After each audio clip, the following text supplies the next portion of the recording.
Hello, I'm Isaac Hayes III, founder and CEO of Fanbase. Listen to what I'm about to tell you.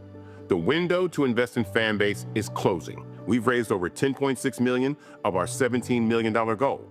That means there's room for less than 6,370 people to invest in Fanbase for the average amount.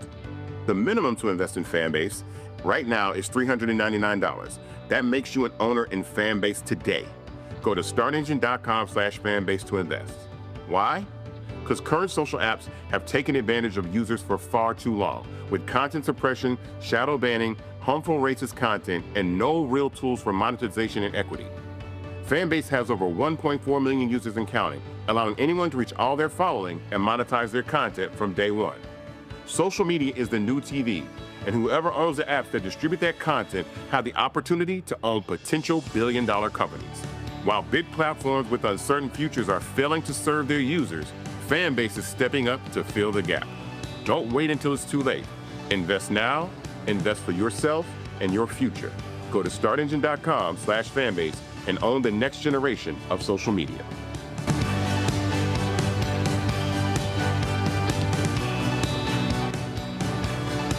Folks, Black Star Network is here. Hold no punches! I'm real revolutionary right now. Black power.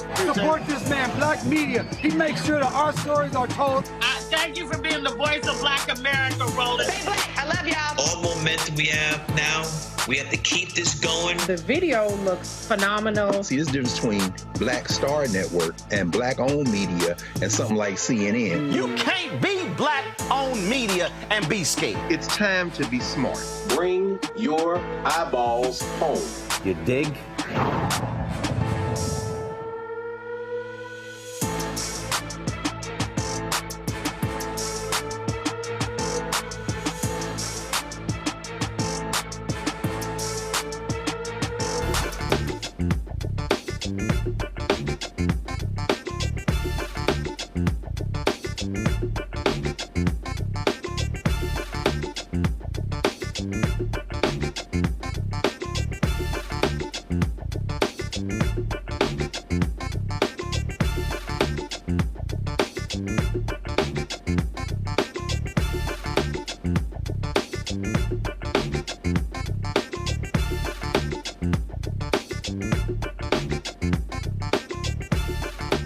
Folks, today is Friday, May 9th, 2025, coming up on Roland Martin Unfiltered, streaming live on the Black Star Network.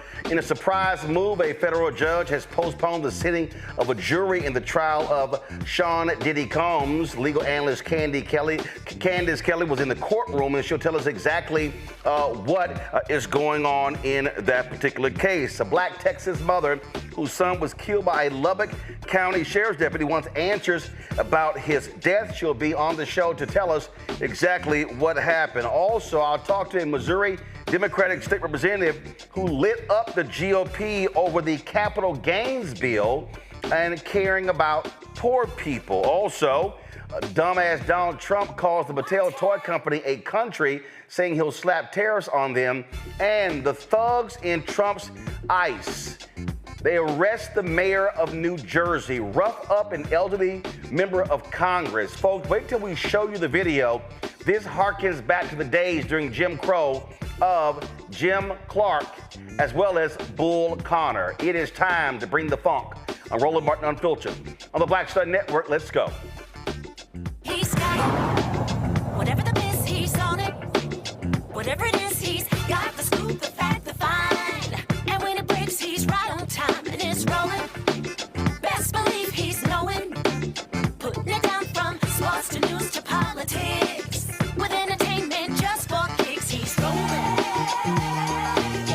It's on go, y'all. It's Roland Martin, yeah. Rolling with Roland now.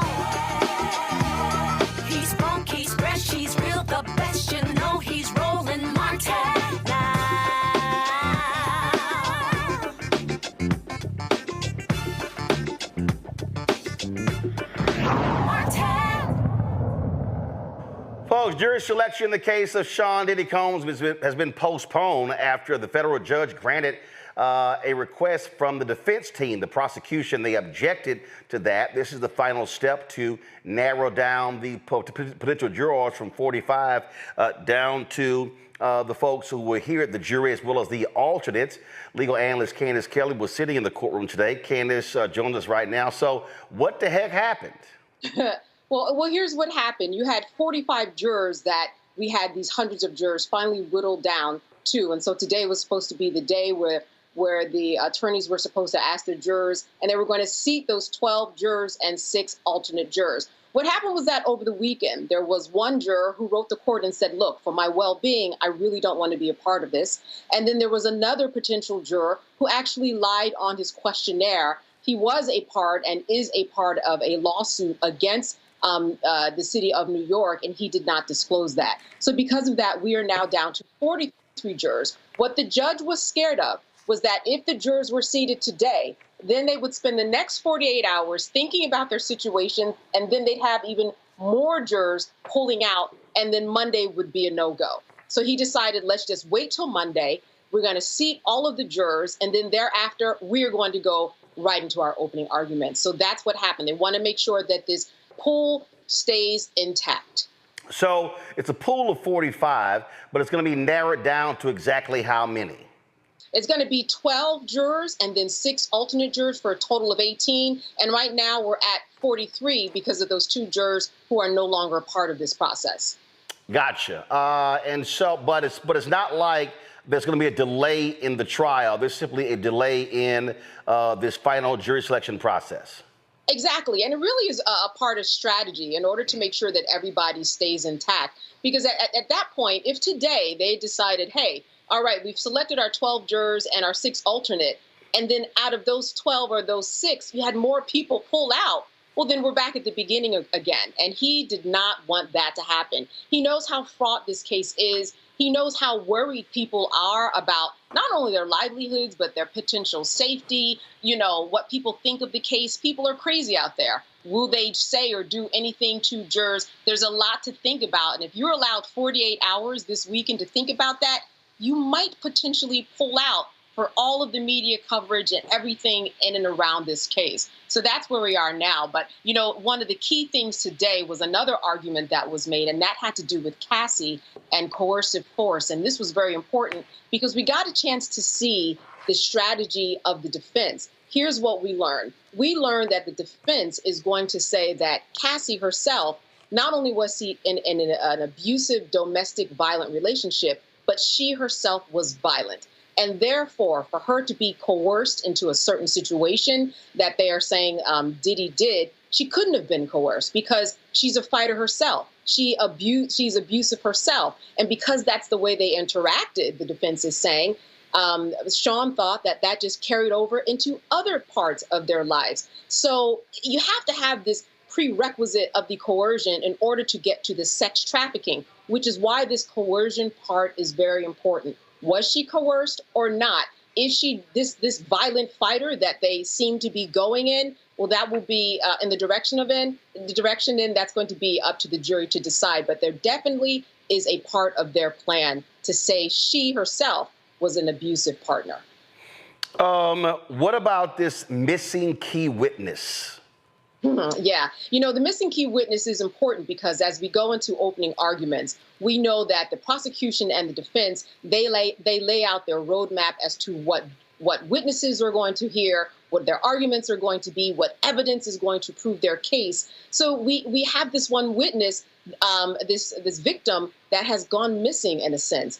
And they've been trying, the defense, the prosecution team has been trying to reach her attorney, and they say that there are personal issues going on, and therefore she may not be able to be a part of this case. And this is important, and I think important for the prosecution. This is a win for them that at least they know beforehand she's not going to be there. Because the one thing you don't want to do, Roland, is promise the jurors that they're going to hear from a witness, then all of a sudden that witness doesn't appear. It's kind of suspect, and there certainly will be talk about that in the deliberation room. So I'm sure that they're glad to get that out of the way. And listen, the door is open. Anything could happen over the weekend. That's what's really important about this case. It is so huge being compared to the OJ trial. It is something with so many eyes on it, tens of millions of dollars being spent, 8 weeks of time, over 100 witnesses. Listen, this was narrowed down from 600-700 people in terms of a pool of jurors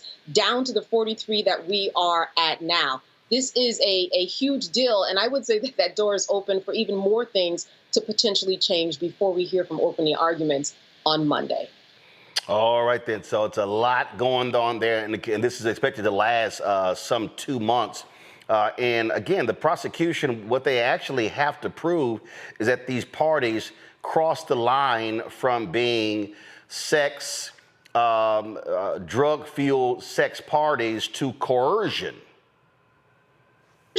And then really what the defense is going to be saying is, look, this was consensual. These are two consenting adults. Roland, a lot of people speak about this case in terms of this being compared to the R. Kelly case. The difference between this and R. Kelly is that there were no children involved in this particular case, which is why the defense is going with these are consenting adults that are part of this. A lot of people have also been asking, well, if this is a RICO case and you have different people, getting together and you're part of this criminal enterprise, where are the other people? Well, we're going to find out, I'm sure, that the other people made deals. Now, is this good for the prosecution? No, because if they made deals, they possibly could have lied in order to get those deals. But this is why we are seeing Sean Combs singularly in this courtroom, because other people have made deals, but we will certainly hear from those other people on the witness stand tell their story. Oh, indeed, indeed. All right, Candace, appreciate that breakdown. We're going to take a break. We come back. More to talk about, including Donald Trump wanting to shut the borders down, but he has no problem bringing in some 50,000 white South Afrikaners. That's right, the folks who were believing apartheid into America. That's actually happening. So he gets his desire to bring in white people into the United States. We'll tell you all about it. You're watching Roland Martin Unfiltered right here on the Black Star Network. Next on the Black Table with me, Greg Carr. The Tuskegee Institute, now university, forever linked to the infamous and despicable syphilis experiments done on the poor rural farmers in Alabama and the Tuskegee Airmen, the famous heroes of World War II. But its history is about so much more.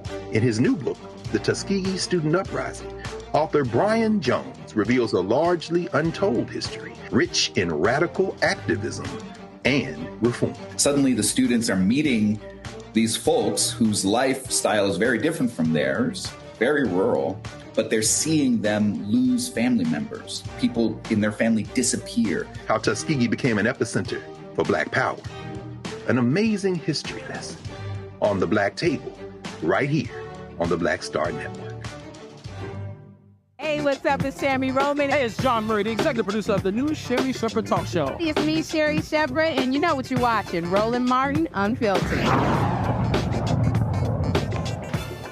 All right, folks, welcome back to the show. All the folks you're watching on YouTube, be sure to hit that like button. That's important for folks to be able to, of course, see the content here. Folks, Donald Trump, we know he can't stand black people. He can't stand women. So is it a shock that last night he fires the highly, eminently qualified librarian over the Library of Congress? Carla Hayden became the country's top librarian in 2016 and had about a year and a half left on her 10-year term. Democrats were quick to criticize the action. In fact, they sent her an email from an aide of Donald Trump. That's crazy. House Democratic leader Hakeem Jeffries said in this statement, Dr. Carla Hayden is an accomplished, principled, and distinguished librarian of Congress. Her historic tenure has taken the institution to new heights, and I'm thankful for her incredible service. Donald Trump's unjust decision to fire Dr. Hayden in an email sent by a random political hack is a disgrace and the latest in his ongoing effort to ban books, whitewash American history, and turn back the clock. The Library of Congress is the people's library. There will be accountability for this unprecedented assault on the American way of life sooner rather than later. Now, folks, on Tuesday, Hayden testified before the Senate Appropriations Committee about the library's fiscal budget for 2026. Here's some of her testimony. This is an opportunity to provide testimony in support of the library's fiscal 2026 budget request. The mission of the library is to engage, inspire, and inform the Congress and the American people with a universal and enduring source of knowledge and creativity. Above all, the library exists to serve. Service to Congress remains the foundation for the library's mission every day with analysis, policy consultations, briefings, programs, and constituent engagement. I'd like to express my sincere gratitude for the ongoing and extraordinary support that this committee and Congress gives to the library. I especially appreciate the funding you have provided for major information technology, IT investments that we are implementing and continuously improving to meet user expectations for greater access and new and enhanced tools. Also, she's actually the first actual librarian to lead the Library of Congress. That lying press secretary of Donald Trump's, Carolyn Levitt. Listen to what this idiot had to say about the firing today of Carla Hayden. The president fired the Librarian of Congress. Why did he choose to do that? We felt she did not fit the needs of the American people. There were quite concerning things that she had done at the Library of Congress in the pursuit of DEI and putting inappropriate books in the library for children, and we don't believe that she was serving the interests of the American taxpayer well, so she has been removed from her position, and the president is well within his rights to do that. So what they really mean is books from black authors. That's really what this is all about. So it's no shock you have these idiots with their racist and disgusting takes on this. Again, we're talking about the first African-American, the first woman, and the actually real librarian to hold the office. We're going to bring in Michael Imhotep, host African History Network show out of Detroit, joining our panel as well. And Michael, listen, they don't want black folks. They don't want women. And they damn sure can't stand black women. That's what this is all about. Absolutely. And Roland, this is about using DEI to wipe out African Americans all across the board, attack African Americans, attack Latinos, whatever it is, say that they're unqualified when they are highly qualified. The first librarian. Now, the Library of Congress was founded in 1800, okay? Founded in 1800. That's 3 years before the Louisiana Purchase. And when you look at this right here, Caroline Levitt could not state specifically what was done that was wrong that disqualified her. She talked about inappropriate books in the library for children. Okay, well, which inappropriate books? Right. What was inappropriate about them? So what they do is they throw out DEI to attack Harvard University, Columbia University. Howard is coming. I'm telling you, HBCUs are coming, and they're doing this. This is straight out of Project 2025. This is what they have been planning, and all of this is a backlash to the racial reckoning that was taking place in this country as after the death of George Floyd. And she had 1 year left in her tenure. It's a 10-year tenure. She was appointed by President Barack Obama. So more things like this are coming. This is terrible, but it's not unexpected coming from the traitor-in-chief. Yeah, but here's the whole deal. This is normally an apolitical position, Candace. The numbers are astonishing. First of all, this is how shameless these people are. This is the email that they actually sent to Carla Hayden. Carla, first of all, have some respect, you assholes, by addressing her by Miss Hayden or Mrs. Hayden. No, go back, please. Thank you. Leave it there. Carla, on behalf of President Donald J. Trump, I'm writing to inform you that your position as a Librarian of Congress is terminated effective immediately. Thank you for your service. Candace, that was it. That was it. That's how, again, shameful the email is that they actually sent out. And again, the Library of Congress, to understand, again, the historical points, since 1802, only 14 people have held the position. The predecessor to Carla Hayden held it for 28 years. This is what you get with these thugs, Donald Trump and his thugs?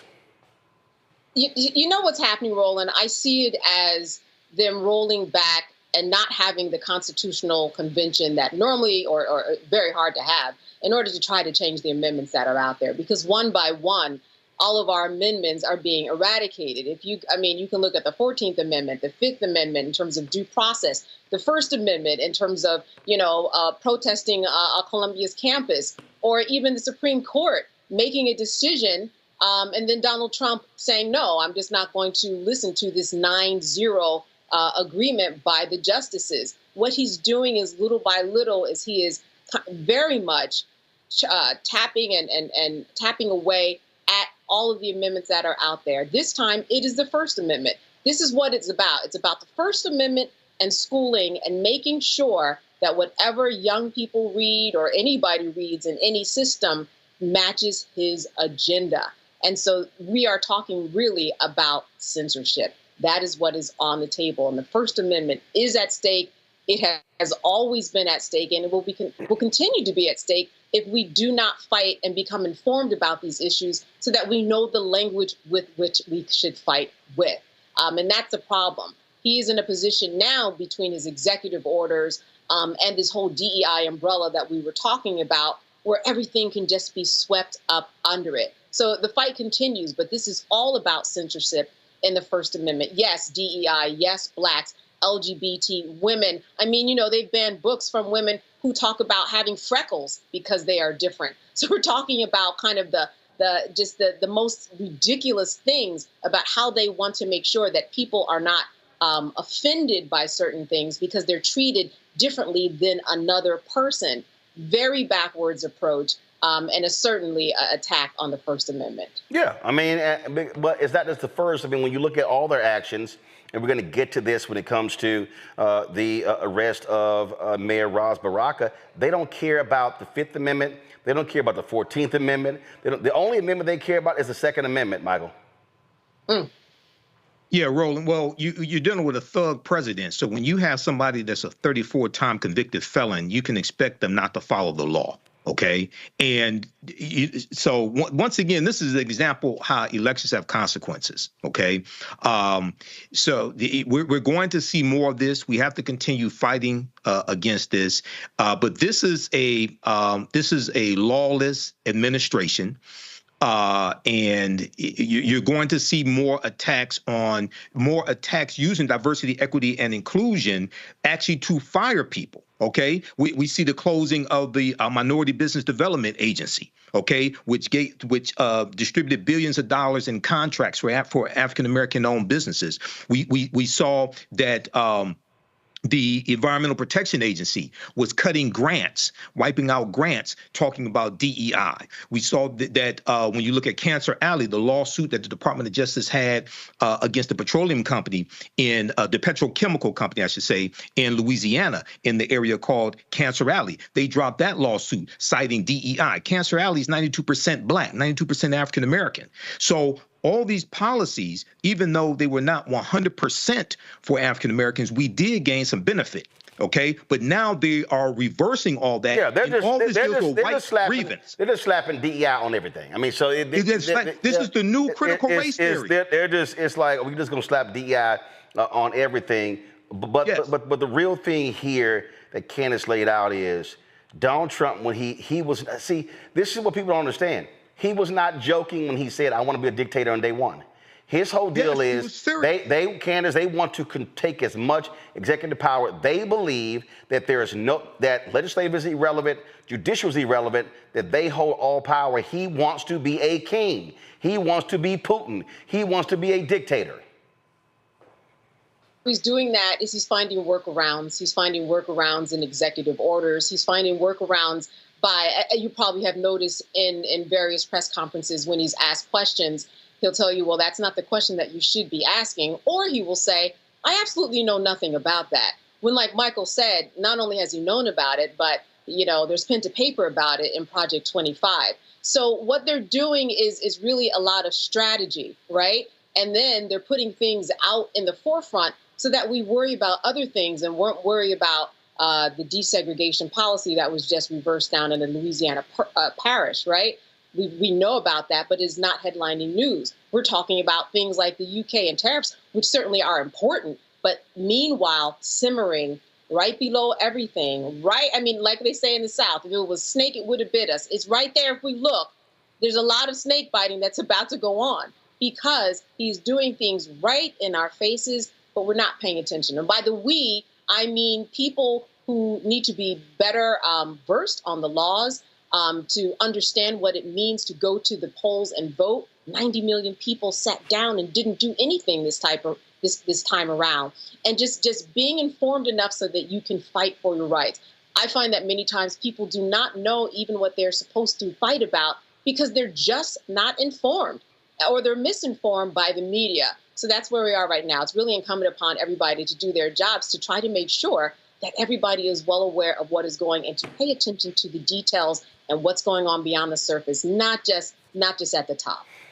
Well, yeah, but the problem is when you have media who believes this stuff is just cute and they don't want to call it what it is and are unwilling to actually check him on this. All right, folks, going to go to break. Lots to talk about, including Missouri State Representative who just blisters the Republicans when it came to them and the capital gains bill. We'll also talk about the ICE arresting Newark Mayor Ras Baraka. Folks, we're talking about, we're going back to Jim Clark and Bull Connor days. Members of Congress are outraged in the process. They roughed up an elderly female member of Congress. They're getting blasted. We're going to show you the video of what took place. It's shocking and stunning, but we know Trump doesn't care because all they care about is playing up to the camera. So lots to break down here. Roland Martin Unfiltered on the Black Star Network. Be sure to support the work that we do. Joining our Bring the Funk fan club. Your dollars are critically important for the work that we do. If you want to contribute via Cash App, please use the Stripe QR code. It's right here. You can see the QR code there. Point your phone to it. If you're listening, go to blackstarnetwork.com and go to our site. Check it out. Also, you want to send a check and money order, make it payable to Roland Martin Unfiltered. P.O. Box 57196, Washington, D.C. 20037-0196. PayPal is rmartinunfiltered. Venmo is rmunfiltered. Zelle, Roland at RolandSMartin.com. Roland at RolandMartinUnfiltered.com. If you want to get our Roland Martin Unfiltered Black Star Network swag, like the shirt that I'm wearing the crew neck. Don't blame me. Don't blame me. I voted for the black woman. Y'all see the T-shirt? Come on. Thank you. Come on. Come on. Thank you. All right, y'all see me wearing the sweatshirt. Don't blame me, but for the black woman, we got a sweatshirt, hoodie, T-shirt as well. Be sure to get that swag by going to rolandmartin.creator-spring.com, rolandmartin.creator-spring.com. Come on, let's show the graphic, please. Let's we can get our shirts or go blackstarnetwork.com. We'll be right back.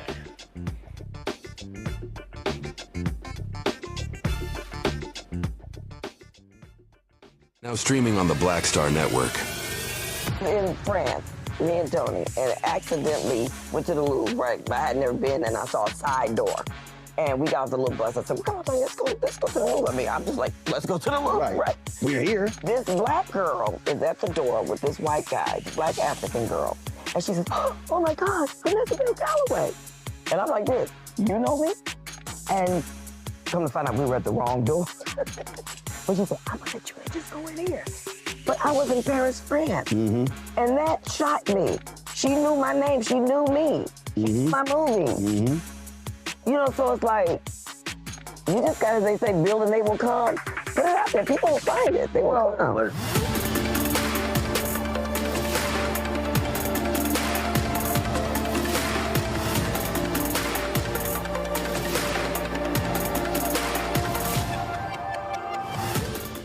This week on the other side of change. Let's talk. Vote blue no matter who. We need political imagination more than ever, and unfortunately, some people on the Democratic side really are discouraging that. We're going to dig into all of it. The Democratic Party needs to remember who they are and who they are responsible to. This is On the Other Side of Change, only on the Black Star Network. This is Reggie Rock Byford. You're watching Roland Martin, unfiltered, uncut, unplugged, and undamn believable. You hear me?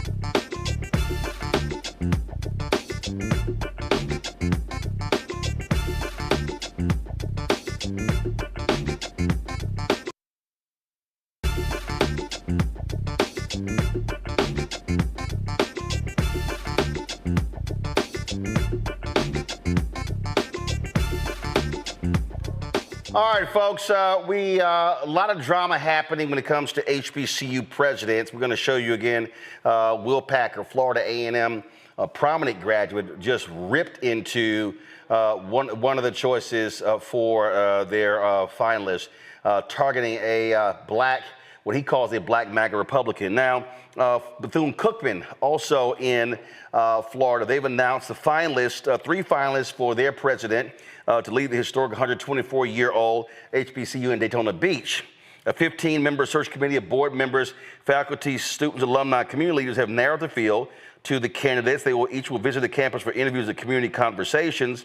The finalists are Dr. Albert Mosley, the president of Morningside University in Iowa, a first-generation college graduate. He holds degrees from Duke and Yale, is known for innovation, expanding access. Dr. Tundra Nika Coleman-Farrell, vice president of academic affairs at Palm Beach State College. She leads the 5-campus system with more than 40,000 students. She's an alum of Florida Atlantic University, known for student success and equity leadership, and also Dr. Sharonda Gibbs, the Dean of Business and Economics at Morehouse College. She has degrees from Grambling State, Jackson State, and is respected for her work in entrepreneurship and faculty development. So that's what's happening at Bethune-Cookman. We told you earlier the week the president of Jackson State abruptly resigned. They still have not given any reason why he's resigned. And the presidential search at Florida A&M is not going well. And Rattler Nation, and I've gotten emails from folks about what's going on at Florida A&M, and they say that one candidate absolutely should not be considered. They have been targeting Marva Johnson, a telecom executive. She's a lobbyist for Comcast with extensive ties to Governor Ron DeSantis, also was one of the electors for Donald Trump, and they've been hitting her hard, saying not only has she never run a university, they said she's never worked at a university, but she is one of the finalists from for the president's office. Now, starting Monday, the finalists will begin interviews, visiting the campus, meeting with faculty, students, and staff.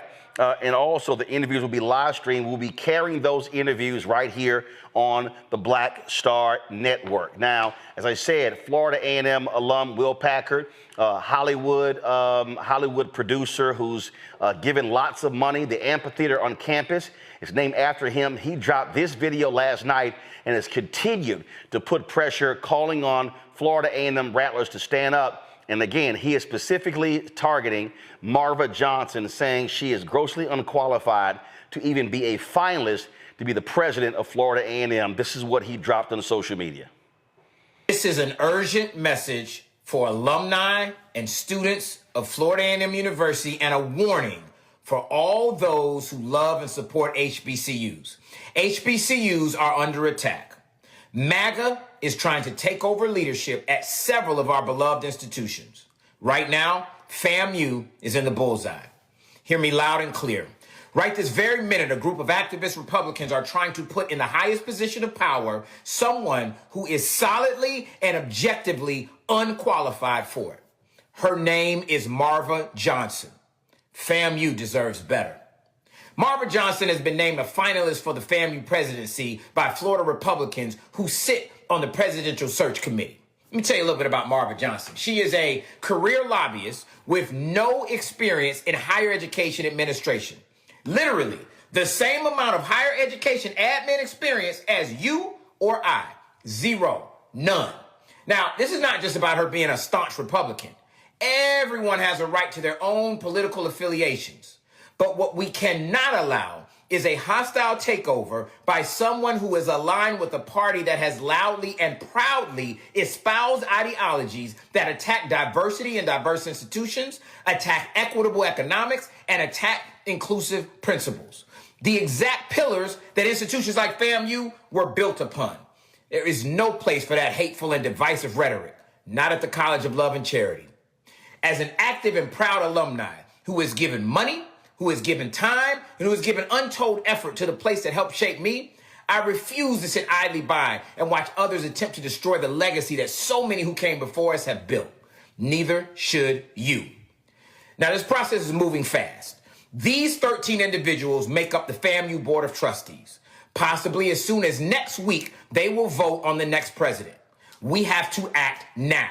I want you to take a minute to do two things. First, screenshot this page right now and reach out to as many of these trustees as you can to let them know that FAMU is too important to be entrusted to the likes of Marva Johnson. Second, I want you to add your name to the FAMU Deserves Better petition created by FAMU students at change.org. And then stay tuned for more details on student-led protests taking place on campus in Tallahassee next Wednesday, May 14th. It's time to take a stand. Right now, Rattler Nation, FAMU deserves better. Let's go. That's a really strong statement there, Candace. And here's the thing that we have been talking about. When you look at your prominent HBCUs, most of them are state schools located in red states. And so the reality is, folks like Governor Ron DeSantis, they have control over that. But even though Bethune-Cookman is a private institution, same thing has happened there. There's been a lot of criticism of them. You might remember, they were the ones who invited, as the keynote speaker, the commencement speaker, Betsy DeVos when she was education secretary. And man, that didn't go over well. No, it did not. And, you know, that's what you call advocacy. When you look at what Will Packer is doing, that's what you call informing people, giving them information that we are not seeing in the headlines, and letting them do their own research and finding out the truth for themselves. It's because he is telling the truth. It would be very difficult to have someone that has no experience run a university. She hasn't even been at a university. That's really impossible in the world of academia. You normally have to go through certain thresholds before you even get to a point to be considered to be a candidate in order to go through the process. It is a very, very tight process. But what I really like is what students are doing, because the students are the ones who are paying the tuition. The students are the ones who are getting out loans in order to go to this college. You know, and it makes sense for them that they have the voice in order to make sure that things happen or don't happen. And having that power is really important to realize. So I'm just glad to see that that is happening, because they do have a say in the process, and they should have a say in the process if they don't.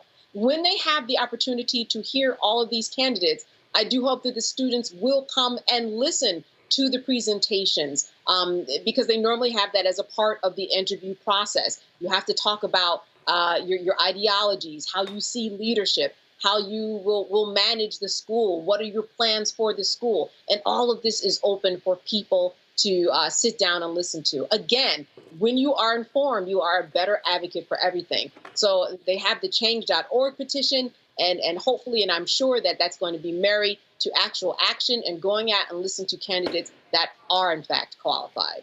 Michael? Yeah, I agree. And I think that, once again, this is an example of how elections have consequences, because we've seen Governor Ron DeSantis, we've seen his attack on African-American history in the state of Florida. And a lot of people think that this is a further play to gain more control over education in the state of Florida. So here we're talking about a HBCU. And at the same time, I think it's really important. And I'm sure that many people are doing this, but I think it's also important for them to talk about the qualities that they want in the next Florida A&M president.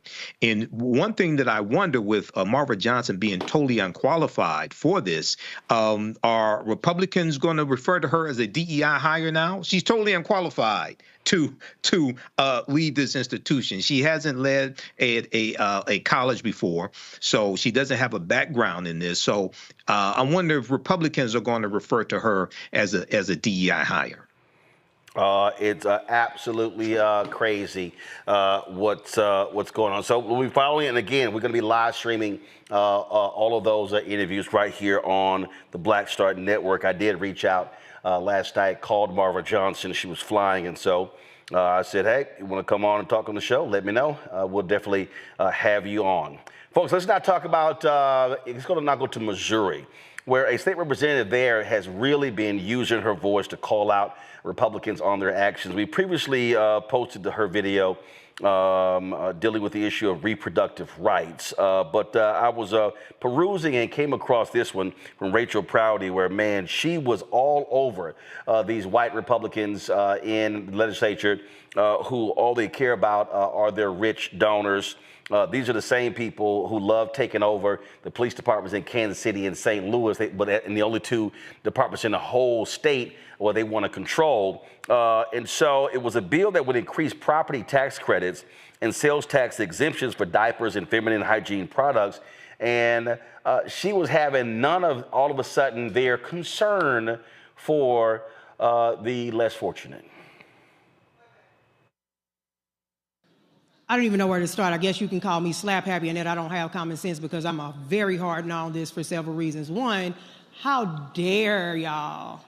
I've been in here for 7 years, and now all of a sudden we care enough about people who own Social Security and poor folks with circuit breakers and pink taxes and everything else, when we've had ample opportunity to pass this year after year after year after year, but only until it's attached to something that's going to work for rich folks do we care enough about this. Gross.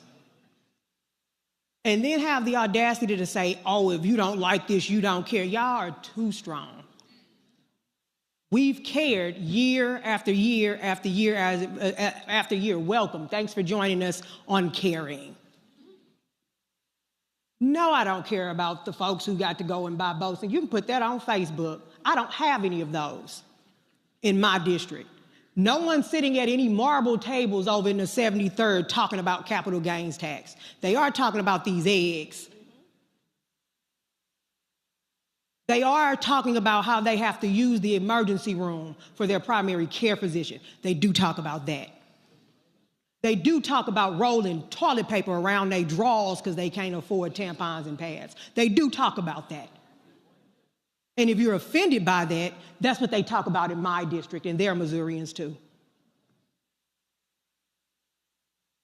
They talk about diapers and all kinds of other stuff. So yeah, we support those things too. Don't sit here and say we don't have common sense and don't care about these people. Don't even go there. Because I've heard a lot about people who are buying 2 and 3 houses. I'm not hearing enough about the woman who have to wrap a towel around her baby's backside to keep them clean and dry. Yeah, that's me sitting on the side gallery crocheting baby boots and socks. When you look at my MEC report, it's me clearing out my campaign donations to go drive Meals on Wheels every Monday. That's what they're talking about in my neck of the woods. And yeah, I stood here until the last 3 of us stood here because it was worth saying out loud. I'm not about to buck dance for the wealthy. I don't bootlick. Those poor people who work those 2 and 3 jobs, I thank the lady for Jackson for talking about me, because I'm not going to be able to afford a house anytime soon as a millennial in this economy. She was talking about me. So no, it's not just our constituents back in our district that's telling you they need something. I'm telling you I need it now. I don't get to fly into session. I don't plug my car in.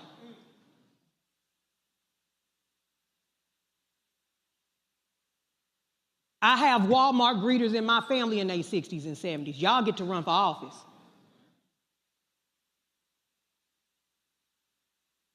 I have to borrow money to pay my taxes to sign that affidavit when we file for office so that I can run for office and not be lying on it. I have to borrow money for them fancy gold plates we have. So I don't know what a capital gains is about. I don't know that feeling. But I do know what it feels like when your stomach touch your back. That's what they talk about in my district in North St. Louis County, where their representative has to stand on this floor till our feet get raw. We talk about that. So I do appreciate the fact that it's 111 of you that are going to finally give my grandmother, my 84 and 3-day-old grandmother, the opportunity to get a break on her circuit breaker. Thank you. The same 84-year-old who had to work and get paid under the table for taxes. Well, she cleaned white folks' houses, they called her Mary, and she called them by Mr. and Miss. Those are the people I have in my district. I don't have the people who sit up and concern themselves with what boat they get to buy this year and what vacation they get to go on this year. They make bologna sandwiches and fold the bread in half so that they can feed their grandkids when they come from school because they can't afford child care. Those are the conversations we have in my district. So for all the monopoly men on the other side of campus twirling their rich mustaches and top hats talking about capital gains vacations and what their constituents talk about at their table, I love to be invited for some so I can cosplay wealth. But don't you dare sit here and talk about us on this side of the aisle who filed, the young man, the gentleman from St. Louis, the first bill he filed was to remove those taxes to help actual people. I can't even swim, as you all probably have guessed, by my skin color. I don't care nothing about no boat.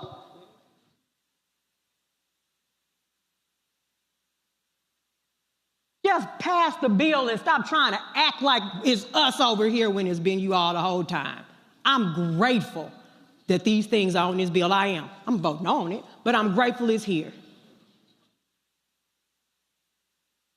That I can get some kind of rebate or some reprieve from tampons while I still have to use them before I have to go get diapers for my age. Thank you. Folks, Representative Prouty joins us from Ferguson. Glad to have you on the show. What happened here? What was, how did this whole thing start? Because you went the hell off. Thank you, Mr. Rowland. I tend to do that. This is certainly the place, if you are a Black woman, Democrat in Missouri, this is certainly the place to go off. What happens is what always happens in our legislature. We are profoundly outnumbered. We are in the super minority such that if not a single Democrat came to work, the Republicans have enough to do the business of the state of Missouri without us. And we get to this point in session where they do a little bit of legislative candy. They'll sprinkle some things that Missourians actually want. They're actually asking for, they actually call for on a bill to make it amenable to the average Missourian, and then try to play it like, if you don't vote for this, then you're against these things. And we've been filing these bills for years, decades, in fact. And so, and I wasn't going to speak on this particular bill, but I got offended. I got offended by the commentary going around, and I had to call it out. So what were they saying? Y'all don't care about regular folk? That's exactly right. They weren't saying too much about the capital gains tax, the underlying bill, but they were certainly saying something about the amendments, which, by the way, I'm a member of the House for now. The House did not put the pink tax, to remove the tax from circuit breakers from seniors, or the pink tax to remove it off sanitary items. They did that in the Senate, and it was a deal made by Senate Democrats, or they were going to filibuster the bill completely. And so that's exactly right, Mr. Rowland. That's exactly what they were saying, and they weren't about to call me a liar or play with me in my face. So. You talk about, again, them having a supermajority. I take it that's due to partisan gerrymandering. Without question. We are one of 12 states in Missouri that have term limits, for better or for worse. For worse here, because whereas we have term limits, lobbyists, the same lobbyists who push things like the removal of the capital gains tax, they don't. And so, yes, sir, absolutely partisan gerrymandering where Democrats are largely confined to Jackson County, where Kansas City in part is, in St. Louis City, the city of St. Louis and St. Louis County, where I represent. Questions from a panel. Candace, go right ahead. So I'm just curious, what has been the response from your constituents? I mean, it really makes a difference when people speak up on their behalf and ask for a sense of humanity from those people who they've elected to put into office. Yes, ma'am. And I've been profoundly blessed in that here in Missouri, we have open primaries. And so, I represent North St. Louis County. Ferguson, where I actually live, is in my district. I have Kinloch, which is the oldest Black municipality in the state of Missouri. My constituents, Black, white, Democrat, Republican, Libertarian, not so much the Libertarians, because Libertarians tend to think taxation is theft unless they call the police. They certainly want them to come. Notwithstanding, they are like, yes, absolutely. We are at a point where eggs here are about $7, $8, depending on where you live in St. Louis County. We have 88 municipalities. You can live across the street. Your sales tax and local tax could be upwards of 9%. Everybody wants a little bit more money in their pocket, and we're not asking for more taxes on anybody. We certainly want the wealthy to pay their fair share. And that's what I've been hearing the most from the commentary. It's been overwhelmingly positive and supportive from both sides of the aisle, frankly. Michael. Representative Prouty, thanks for speaking out, number one, because I know a week or so ago, we talked, two weeks ago, I think we talked about you as well on this show. Can you explain more about the circuit breaker tax credit? Exactly what I've been reading about that, but exactly what that is and how that will help your constituents. And is it possible maybe to get that put into a separate bill so that, it will pass? At this point in session, no, sir. We have 1 week of our legislative session left in Missouri. We're considered a hybrid legislature, so we're not full-time, we're not part-time, we're considered hybrid. Today, we just finished the budget. And it is on separate bills, several separate bills filed by Democrats. And again, I've been profoundly blessed for 2 of the sessions of the 4 I've been in the legislature. I served as the only Democrat committee chairman in the state. At this point, I believe I'm the only Democrat that had a bill on calendar this session. And so putting it on there was kind of, again, it was a little bit of legislative candy. So it's always been on a separate bill. The bill is on its way to the governor's desk. But as for the circuit breakers, as far as in the 73rd district, about 51% of my district is Ferguson, Missouri, and it's overwhelmingly renters. I myself am a renter. And as a millennial, I'll have to keep your girl lifted in a believer's prayer that I'll ever be able to own a home in the today of things. But most of us are renters. For seniors, if they are a renter, then of course this won't impact them at all. It is for homeowners who are seniors with a lot of other caveats. You have to be current on taxes and a whole bunch of other different things that make this reprieve a little bit out of reach for a good chunk of my constituents. Okay, thank you. All right, then. Well, look, it's always important to have folk fighting the good fight, and you certainly are doing that. And so we appreciate those words, and hopefully it definitely got their attention. Thank you so much, Mr. Rowland. The remedy of an underserved community is to serve it. And so it's an honor and a privilege, and thank you for thinking about me. Appreciate it. Thanks a lot. Good luck. Yes, sir. Thank you. All right, folks, going to a break. I will be back to talk about the arrest of Newark Mayor Ras Baraka by ICE agents. Unbelievable what happened. You're watching Roland Martin Unfiltered on the Black Star Network.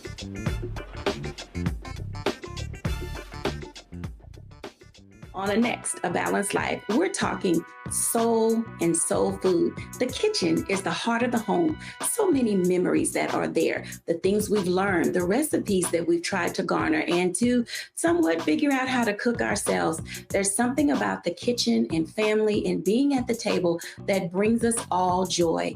We're going to be joined by some amazing guests who are going to talk to us about how do we keep tradition alive And what are we doing for the culture? The traditions and the gathering and the warmth and security, those memories are super important. And we have to, make sure that those continue to happen. So no matter how we get in the kitchen or around the food, I just want you there. That's all next on A Balanced Life here on Black Star Network.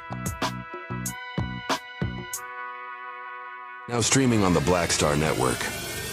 In France, me and Tony, and accidentally went to the Louvre, right? But I had never been, and I saw a side door.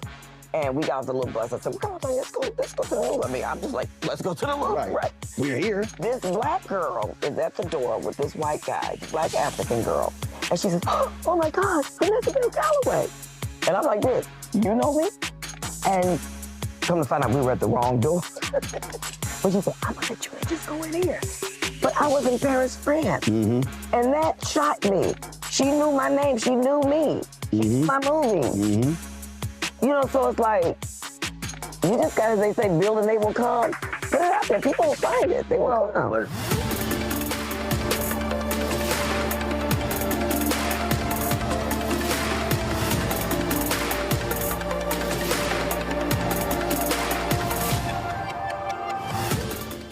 Next on the Black Table with me, Greg Carr, the Tuskegee Institute, now university, forever linked to the infamous and despicable syphilis experiments done on the poor rural farmers in Alabama and the Tuskegee Airmen, the famous heroes of World War II. But its history is about so much more. In his new book, The Tuskegee Student Uprising, author Brian Jones reveals a largely untold history, rich in radical activism and reform. Suddenly the students are meeting these folks whose lifestyle is very different from theirs, very rural, but they're seeing them lose family members. People in their family disappear. How Tuskegee became an epicenter for Black power. An amazing history lesson on the Black Table, right here on the Black Star Network. I'm Russell L. Honoré, Lieutenant General, United States Army, retired, and you're watching Roland Martin Unfiltered.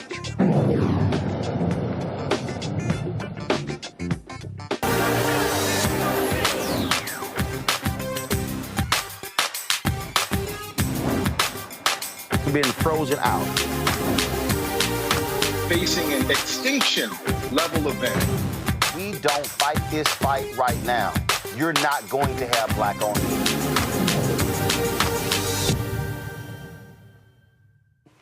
Folks, we often talk about Black wealth and how, because of certain actions, how we lose Black wealth. When you look at sports, when you look at athletes and they get huge contracts and just begin to spend crazy amounts of money on jewelry and cars and then end up 6, 7, 8 baby mamas and having kids and child support. And then all of a sudden, when you look at, NFL players 3 to 5 years after they retire, many of them are filing for bankruptcy. And it's crazy. But then when you look at the music industry, this isn't just a recent phenomenon. You can go back even further, where you can look at how Sam Cooke lost his publishing because he was swindled out of it by a white businessman. And then when Sam Cooke dies, but right before that, he realizes that he actually doesn't own his company. When you look at James Brown, when you look at other artists, they've had to sue to get their royalties.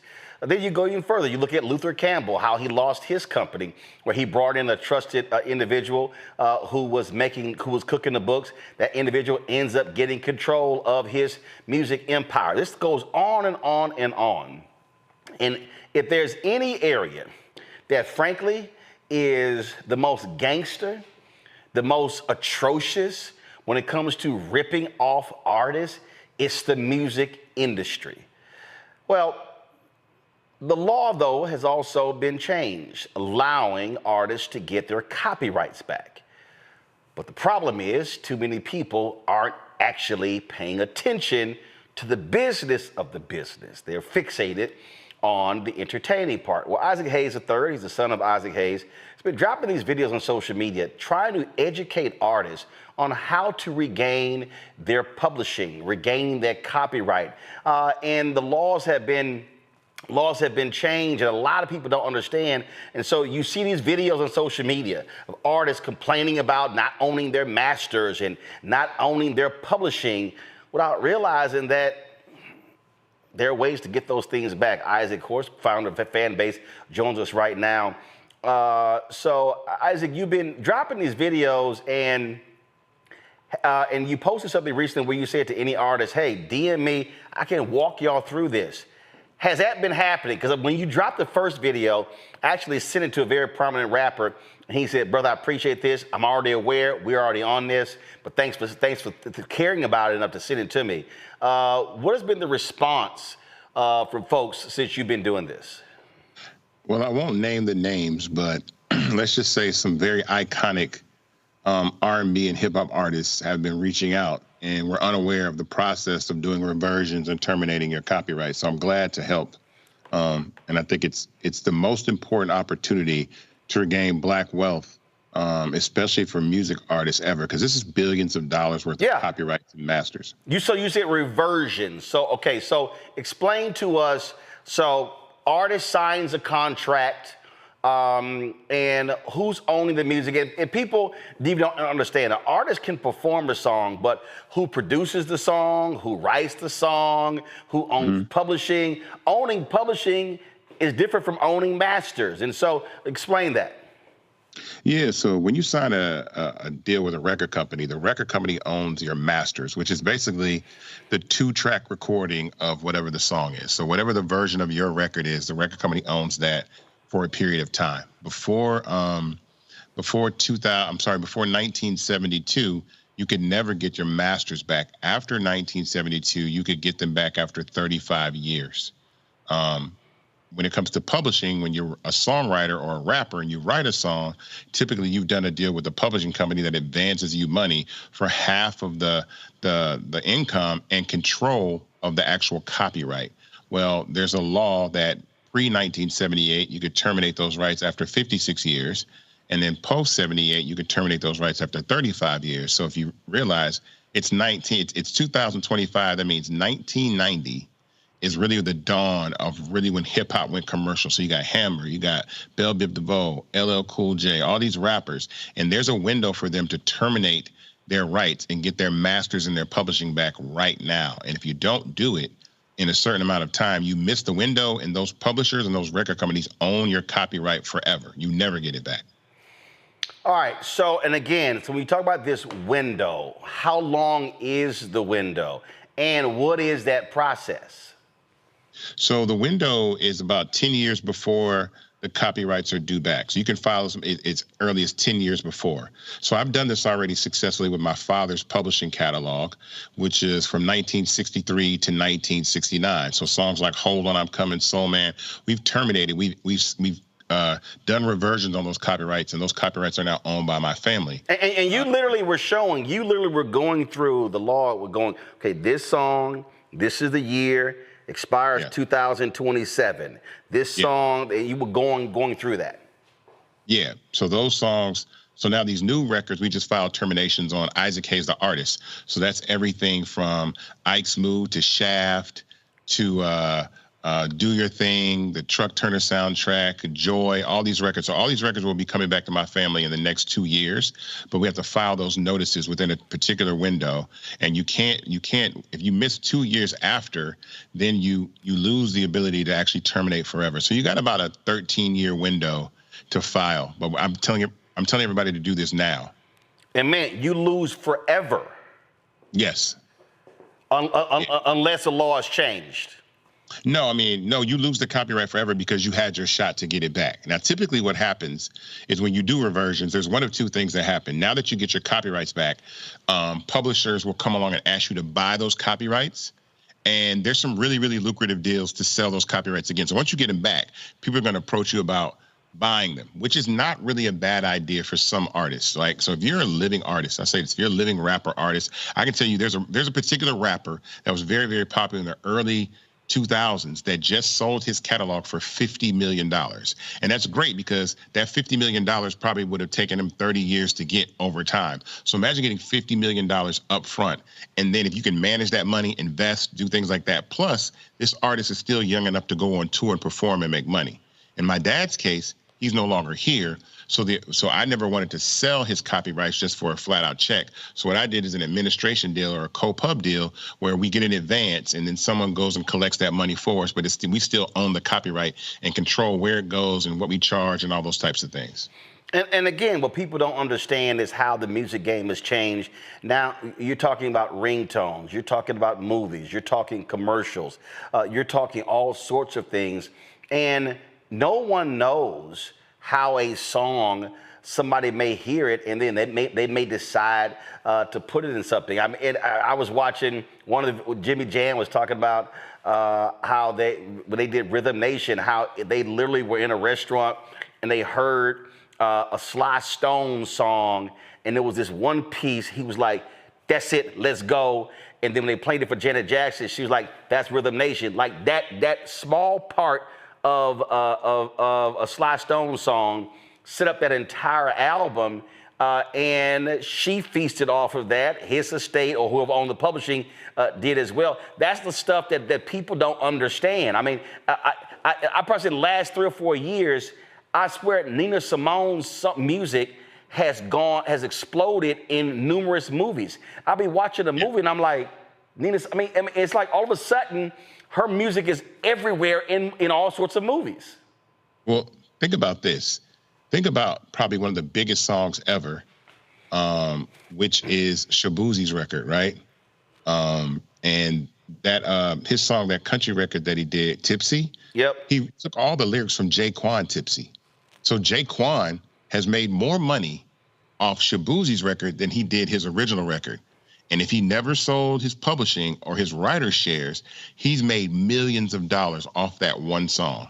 And with streaming and licensing, I've seen these deals. We've licensed songs like Hold On, I'm Coming for commercials for $400,000 just for 30 seconds of a commercial, just for one one particular license. And so there's millions and millions of dollars available. And we're entering in that age where you're watching TV and you're starting to hear all the rap songs that are in commercials now and in movies. Those deals, those licenses are worth $500,000, $400,000, $300,000 per side. So if you own the master, $300,000. If you own the publishing, $300,000. So there's a lot of money coming back. And I implore artists and hip hop artists and R&B artists to go and make sure that they're terminating their publishing. Anybody out there that does not know how to do this, that's in the entertainment industry, don't be afraid, don't be shy, because I've had some icons reach out and really did not know. I tell people to DM me on social media, hit me on Instagram, wherever you can find me, and I'll teach you how to do this, and I'll direct you to the person that I use that I've been able to successfully terminate. Over right now, I want to say we're over 400 songs. We have another 1,700 to go because you got to remember, Isaac Hayes was sampled in a lot of rap records, and we're going to terminate the publishing on those rap records as well. Wow. So, those records are coming back. And I mean, look, I remember Sir Mix-a-Lot did an interview where he talked about the amount of money he made off of just ringtones for Baby Got Back was insane. He said just millions and millions of dollars. But this is the part where I'm always talking about the business of the business. That too many of us don't focus on. Let me go to my panel for questions. Candace, you're an attorney, and my God, I wish, and we still see today, these artists would hire somebody who has massive experience in recording contracts. So I'm sick and tired of hearing, there's no reason an artist today should be sounding like Motown artists or other artists did back in the day, but I ain't know, and they sign these awful 360 deals. It's insane. Go ahead. Yeah, it is insane, but the more you know, as they say, right? So when we talk about this law, it's a good reminder just to put out there to people that we're talking about music, we're also talking about literary works, we're talking about musical works, we're talking about films, we're talking about software. So when we talk about the copyright law and terminating these particular copyrights, which, by the way, this was done so that people who got into deals that were not too lucrative and didn't understand their value in the future, they could renegotiate. But like Isaac said, You got to get on that time. It's like a statute of limitations, right? You can only file a lawsuit if it's within the statute of limitations. And the key is getting in there and making sure you know what to do after. The after is important because when we think about the copyright ownerships that we have, it's like a car. You can lease it, you can sell it, you can give it away. Not a good idea, but there are many things that you can do with it. But Isaac, I just want to thank you because a lot of people, they just don't know. And because there is a clock that is ticking, you caught a lot of people who would have never known and would have been on the other side saying, how was I supposed to know? It's one of those things that we've been talking about all night. You have to get out there and inform yourself. But if not, Isaac, there are people like you who are doing it. So thank you very much for that. We're talking billions of dollars. Billions. I mean, I'm not gonna be shy. You know, what made me bring this subject back again is the deal that Ryan Coogler did for Sinners. Mm-hmm. He has reversion rights to his film after 25 years. He negotiated those reversion rights. It's very, very similar to music. And that's what made me bring it back up because I'm like, I need to let these artists know that you can get your music is up right now after 35 years. You can get all these hip hop artists can get their songs back starting from 1990 all the way over the next 2 years, 1990 to 2000. You can file your termination notices right now to get your copyrights back. Michael. All right. This is a very timely conversation. And I know when the California Reparations Task Force, when they released their report back in 2023, they laid out 12 harms that African Americans have suffered in this country. And number 8 was control over creative, cultural, and intellectual life and how royalties have been stolen from us. So one thing I wanted you to talk about this for a minute. Late at night when we see the commercials for Time Life and we see all those R&B songs, classics from the 70s and things like this, a lot of that music is highly popular and people are still making money off of it. But many of those artists, we don't own that music, or their children, their next generation don't own that music. Can you reiterate and talk about maybe how the son or grandson can try to gain back control of their grandparents' music that they were beaten out of? Yeah, this is very personal for me because, my father lost those rights to his music in 1974, and they were sold at auction to 2 white gentlemen for $50,000 in the early 80s, about 4 years before sampling took off. Hold on. Wait. You said your dad's publishing was sold off to 2 white guys for $50,000. Yep, in an auction that he did not know about in like 83 or 84. Wow. And those men that bought those rights went on to receive more than $60-70 million because you got to think Isaac Hayes' music was sampled by Public Enemy, Dr. Dre, Snoop Dogg, Wu-Tang Clan, Tupac, Biggie, Jay-Z, like to name a few. And so for the last 56 years, we've never been able to claim those copyrights back. Even as recent as Glorilla, right? Here's the crazy thing. Glorilla has a song called Let Her Cook. That samples Ike's Mood 1. I played that the other day. I get that record back. Our family gets that record back in 2027. So Glorilla would have made that song 2 years from now. We would get all the money from that record, not the people that still get that money until these next 2 years from my dad's publishing. So it's very personal to me. It's why I'm so big in the creator space and ownership of IP. So what you have to do is, number one, you have to find an attorney or a paralegal. Again, I tell people to DM me. There's a phenomenal woman by the name of Liz Garner. Liz Garner has done my terminations for years. I started this process back in 2014 with my father. So Liz Garner is the one that has done the first batch of terminations, and we're working on the second and third now. And so I tell everybody to reach out myself. I can connect you with Liz. She can start that process for you, but she's already done, deals with Smokey Robinson. She's helped a lot of entertainers get their copyrights back. She worked with a phenomenal woman by the name of Jeannie Mason, who I started with, who has since passed away. But Jeannie Mason is the one that changed the Copyright Act from 56 years to 35 years. So these are individuals that champion artists' rights and creators' rights.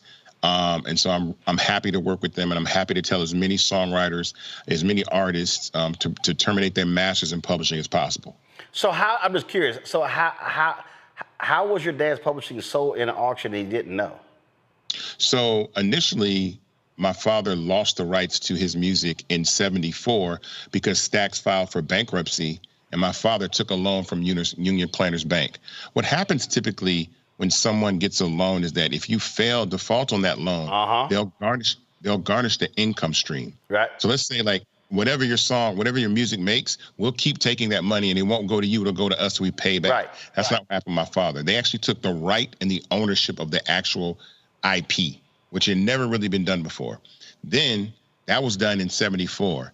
In 83, Union Planters wanted to auction that off to sell the asset, right? Because it wasn't making a lot of money because they didn't see sampling coming. Right. And so people weren't buying the records. So there was an auction held, and my father was not notified, and two gentlemen showed up, and they bid for $50,000 for the publishing, and they got it. How much was that original loan? $2 million. But Stax Records filed for bankruptcy owing my dad $14 million. So imagine Universal saying, telling an artist they don't have, $65 million in 2025 that they're owed. That's really started this whole process with my dad. I always say that's my generational trauma, seeing my father lose his creative rights.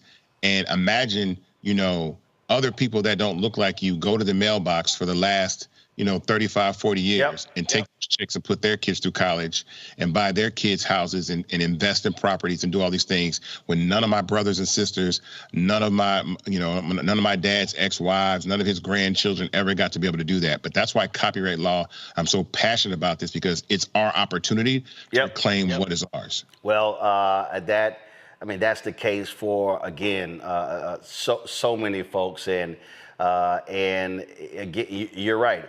It's folk who don't look like us who are feasting off of the talent. And I say this all the time, and some people get mad. I don't really care if they do. I keep saying that, frankly, in this country, and this is what I really hate, and I need people to really listen.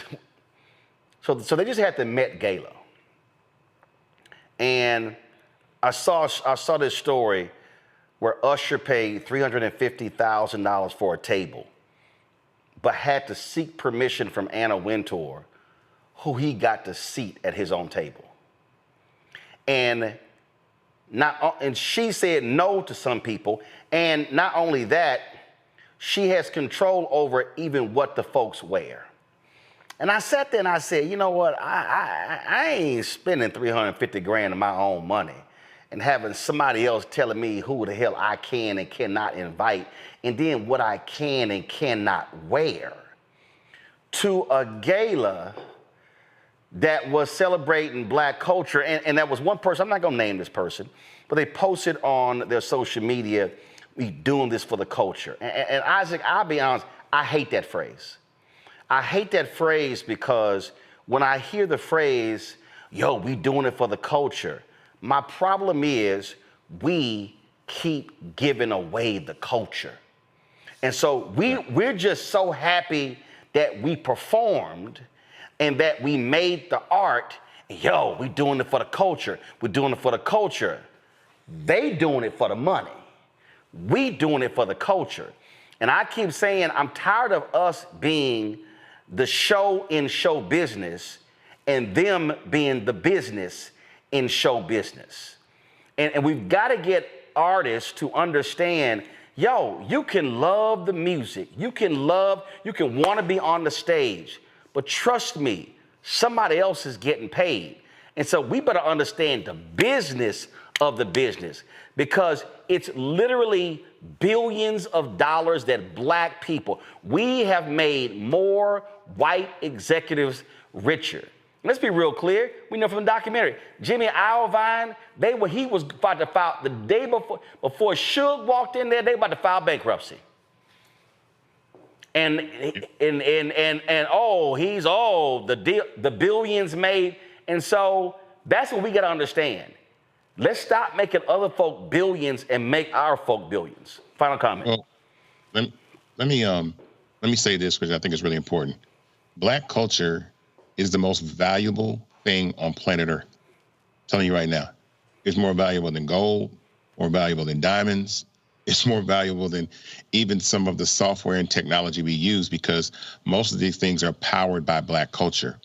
And the problem about saying doing it for the culture, it doesn't matter if you don't own the culture. That's right. Ownership should be the mainstay of owning, your IP and your intellectual property. And I say that all the time, like Black culture is the vibranium of Earth right now. And it's like liquid. I always say it's like water. It's like if when you pour Black culture into a tennis shoe, you get a Jordan.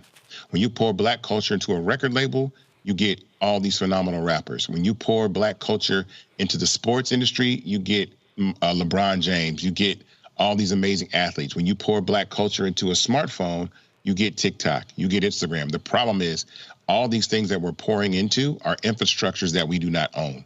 And so that's why I'm so big. My journey from music to technology was all about ownership, all about we need to own the apps, we need to own our IP, we need to own our copyrights. So this is just an extension of my father's legacy and what I'm doing and telling people about owning intellectual property, investing in tech startups that we can own. That's the biggest thing. Technology is the fastest growing asset and most valuable asset on Earth right now, but we're not owning what we need to own to be able to really build true generational wealth at this time. So own record labels, own apps, own software, own infrastructures that you can leverage Black culture. And think about the Black culture, the apps and the infrastructures that do not work without Black culture. And it is like social media absolutely does not function or work without Black culture. It does not. And so that should give anybody a signal that those are the spaces that we need to have ownership in, as opposed to being happy to get views and likes and stuff like that and become famous and maybe make a buck. So owning infrastructure and copyrights are extremely important. All right. Isaac Hayes III, first of all, how much money have y'all raised as part of the Series A raised for fan base? What's the status? We're almost at 12 million raised. The raise closes at 17 million. So I tell everybody, listen, invest in fan base, right? Startengine.com/fan base. I want you guys to invest, own a piece of the creator economy. The minimum to invest is $399. This isn't a donation. This isn't GoFundMe. This is actual stock in a technology company, which is going to use music, which is going to use content creators, which is going to use athletes. But these individuals will monetize and actually own the infrastructure of the apps they use. That's why this is so important. All right. Isaac Hayes III, we appreciate it, man. Thanks a lot. All right. Thank you. Folks, going to a break. We come back. We're going to talk about the arrest of Newark Mayor Ras Baraka. Just unbelievably shameful. Right here on Roland Martin Unfiltered on the Black Star Network.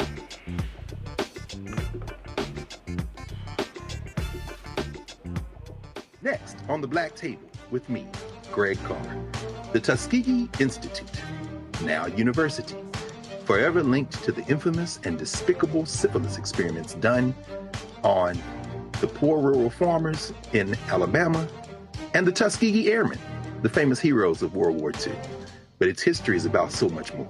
In his new book, The Tuskegee Student Uprising, author Brian Jones reveals a largely untold history, rich in radical activism and reform. Suddenly the students are meeting these folks whose lifestyle is very different from theirs, very rural, but they're seeing them lose family members. People in their family disappear. How Tuskegee became an epicenter for Black power.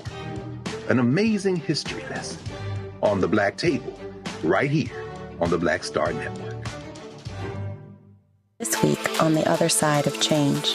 Let's talk. Vote blue, no matter who. We need political imagination more than ever, and unfortunately, some people on the Democratic side really are discouraging that. We're going to dig into all of it. The Democratic Party needs to remember who they are and who they are responsible to. This is On the Other Side of Change, only on the Black Star Network. How you doing? My name is Mark Carey, and you're watching Roland Martin Unfiltered. Deep into it, like pasteurized milk without the 2%. We getting deep. You want to turn that shit off? We're doing an interview, motherfucker.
Folks, lots of drama today in New Jersey as Newark Mayor Ras Baraka was arrested at an ICE detention facility. Pull the audio up.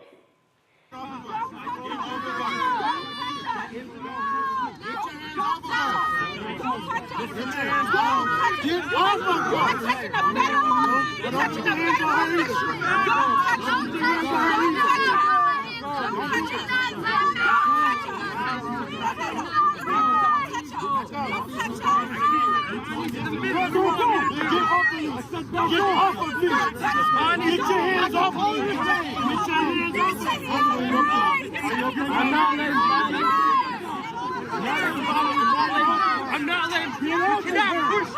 You cannot push. You cannot push. You want to get back? You know, Congressman, get over her.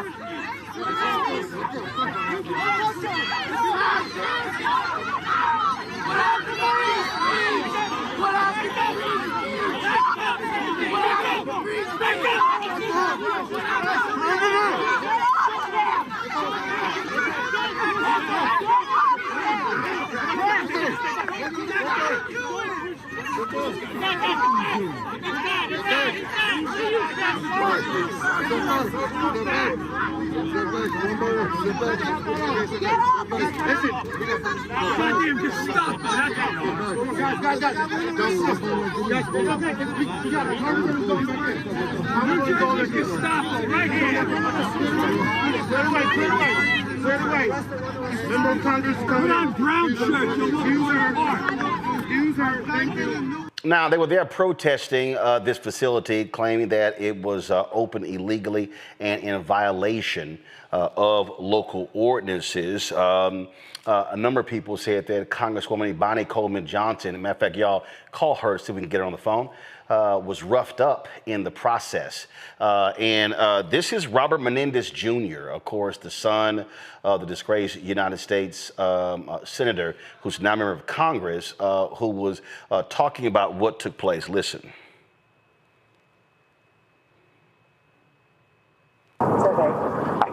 I can't begin to describe what happened here today. It started as part of our core functions as members of Congress to conduct oversight of ICE and privately run detention centers, where we waited patiently for over an hour and a half. Just waited to do what we've done together at Elizabeth Detention Center. We waited. And then we only saw action taking place outside where we were waiting, not knowing what was happening. We walked out to see what was going on. We saw Mayor Baraka out here by himself, mayor of the largest city in New Jersey, waiting for us to come back. ICE brought to meet the mayor of Newark over 20 armed individuals. 20 armed individuals to confront the mayor of Newark, along with 3 members of Congress. It was an act of intimidation. It was an act of intimidation not just to the mayor, not just to us, but to everyone watching. We know what ICE has been doing in our communities. We know that the president lied and this administration lies every day when they're saying they're going after criminals. It is not true. They feel no weight of the law. They feel no restraint on what they should be doing. And that was shown in broad daylight today when they not just arrested the mayor of Newark, but when they put their hands on 2 members of Congress who are standing behind me. How is this acceptable to anyone in this country? How is this acceptable? I fight along with these 2 incredible women every day for the people of New Jersey. We fight for the country that we should be. What we saw today is the country that we live in under Donald Trump and his Department of Homeland Security, under his ICE, does not reflect who we are as a country. It reflects everything wrong with the moment that we're in. This is unacceptable. This is unacceptable and should shake every American to the core, to their core, to our collective core, that this happened today here in the city of Newark, the most inclusive city in New Jersey, with the mayor who represents the city, with the congresswoman who represents the city, and with Bonnie Watson Coleman, who's fought for the people of New Jersey her entire distinguished career. This is unacceptable. This is unacceptable. This is the reality of what we're living in. This is who these thugs are. And look, this reminds me of going back to Jim Crow days, folks, of Sheriff Jim Clark, of course, who was the head of the state police in Selma. This is who that was. You got Sheriff Jim Clark, who had no problem cracking skulls and beating black protesters. Then you got Bull Connor, of course, who was there, that absolute racist in Birmingham as well. That's who the Trump administration is. We said this earlier. They do not care about the law. They don't care about any of this. All they care about is power. And so that's what we're dealing with. Candace, there is no doubt that Donald Trump, Tom Homan, Stephen Miller, and all of these thugs today, they are nothing more than, they are the 21st century version of Jim Clark and Bull Connor. And listen, we see the seeds that they've been planting growing. Why? Because if you take a look at some of the headlines say that they were protesting, that they stormed the facility.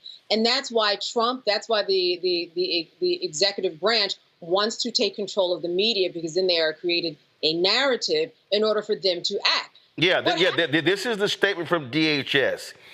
Today, as a bus of detainees were entering the security gate of Delaney Hall Detention Center, a group of protesters, including 2 members of Congress, stormed the gate and broke into the detention facility.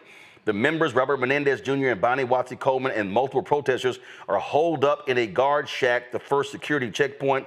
These members of Congress storming into the detention facility goes beyond bizarre political stunt and puts the safety of our law enforcement agents and the detainees at risk. Members of Congress are not above the law and cannot illegally break into detention facilities. Had these members requested a tour, we would have facilitated a tour of the facility. This is an evolving situation. We all know that's a lie, Candace, because we've had members of Congress trying to tour numerous other facilities all across the country, and Trump's people have like, nah, y'all ain't coming in. That's right. And so listen, if you look at the video, Roz is outside. All right. He is outside. The mayor is outside of the gate. He hasn't even gotten in. Like Menendez was saying, we were meeting him and that had not happened. We did not know what was going on the other side. The other thing is that this is part of the process. They have congressional oversight to make sure that if you're building a new facility that has 1,000 beds, that you have the right permits. So it's within their purview. It's within their right. In fact, it's their responsibility to be there to make sure that they are actually doing what they're supposed to do, which they were not. Now, if you look at it, too, why was he the only one that was arrested? I mean, if you think about him running for governor, I would imagine that that has something to do with it. This is when you don't want too much power to go unchecked. I think that that is what is happening. Otherwise, they would have arrested everybody there. They just arrested the mayor.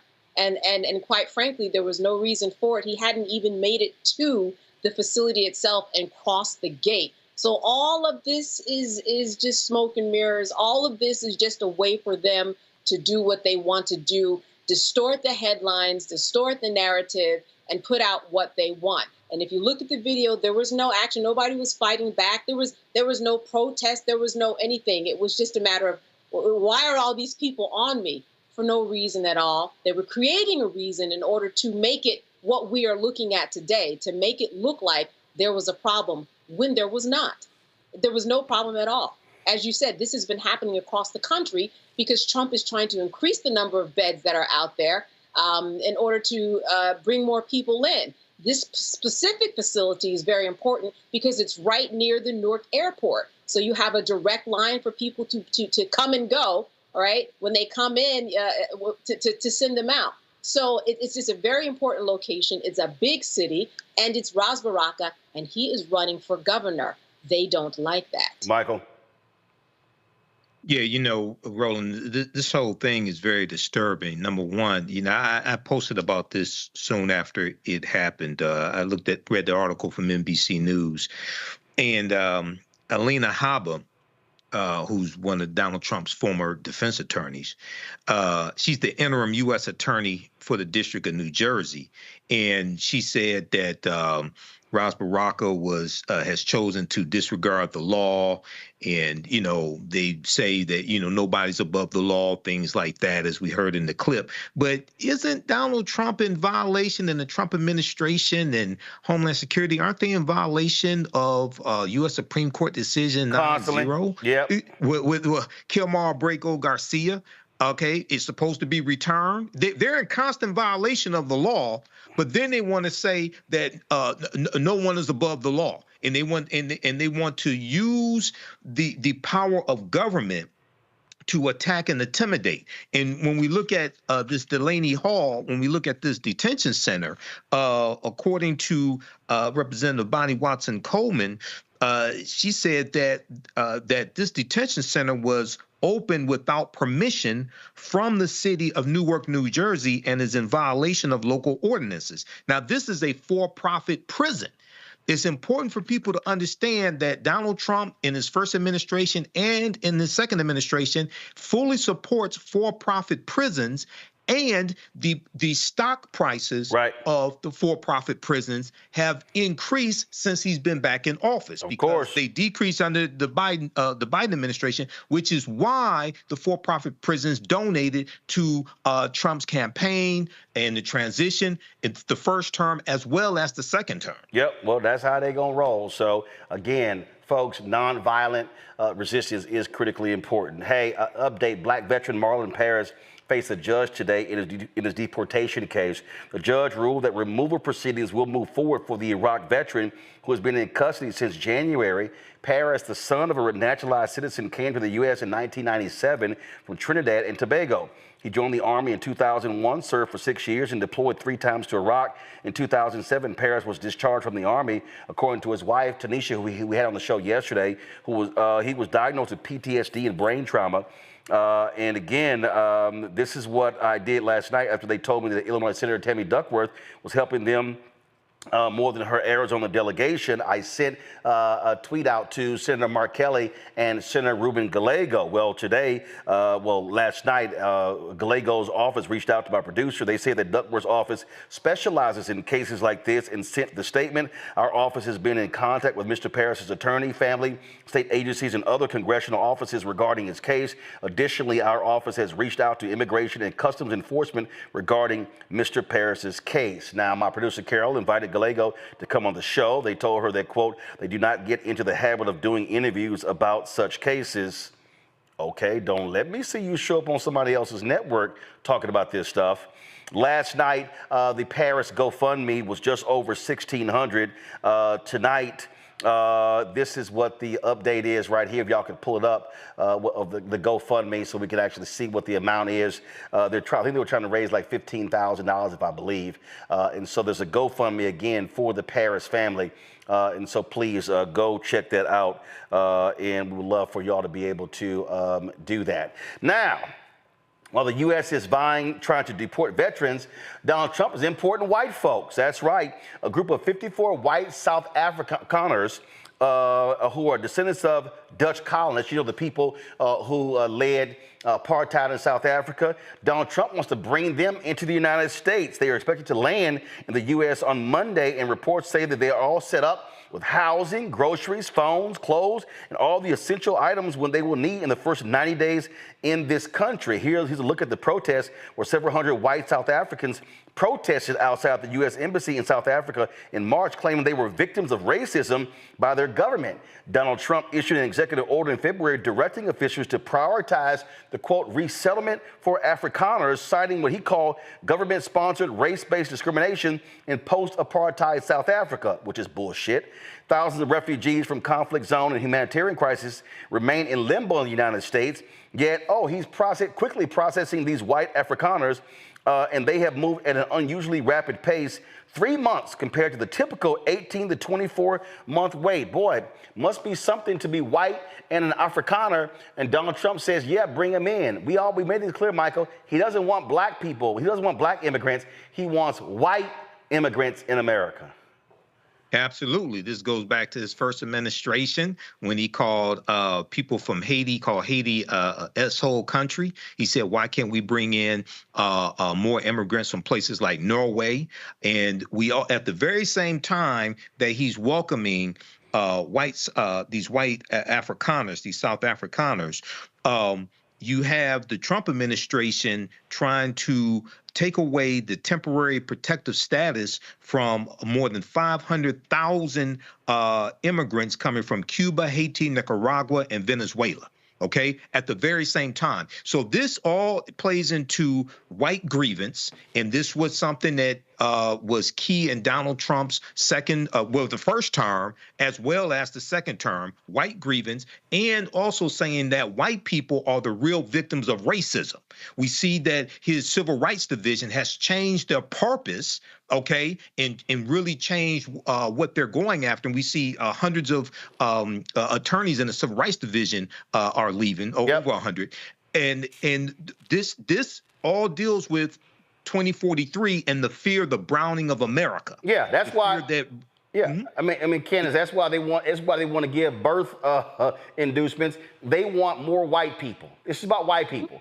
They didn't want the Haitian immigrants in Springfield. They want white people. Right. And when you look at this, it's very clear that that is what they want, or else it would be happening, as you said, with other people who are black and brown.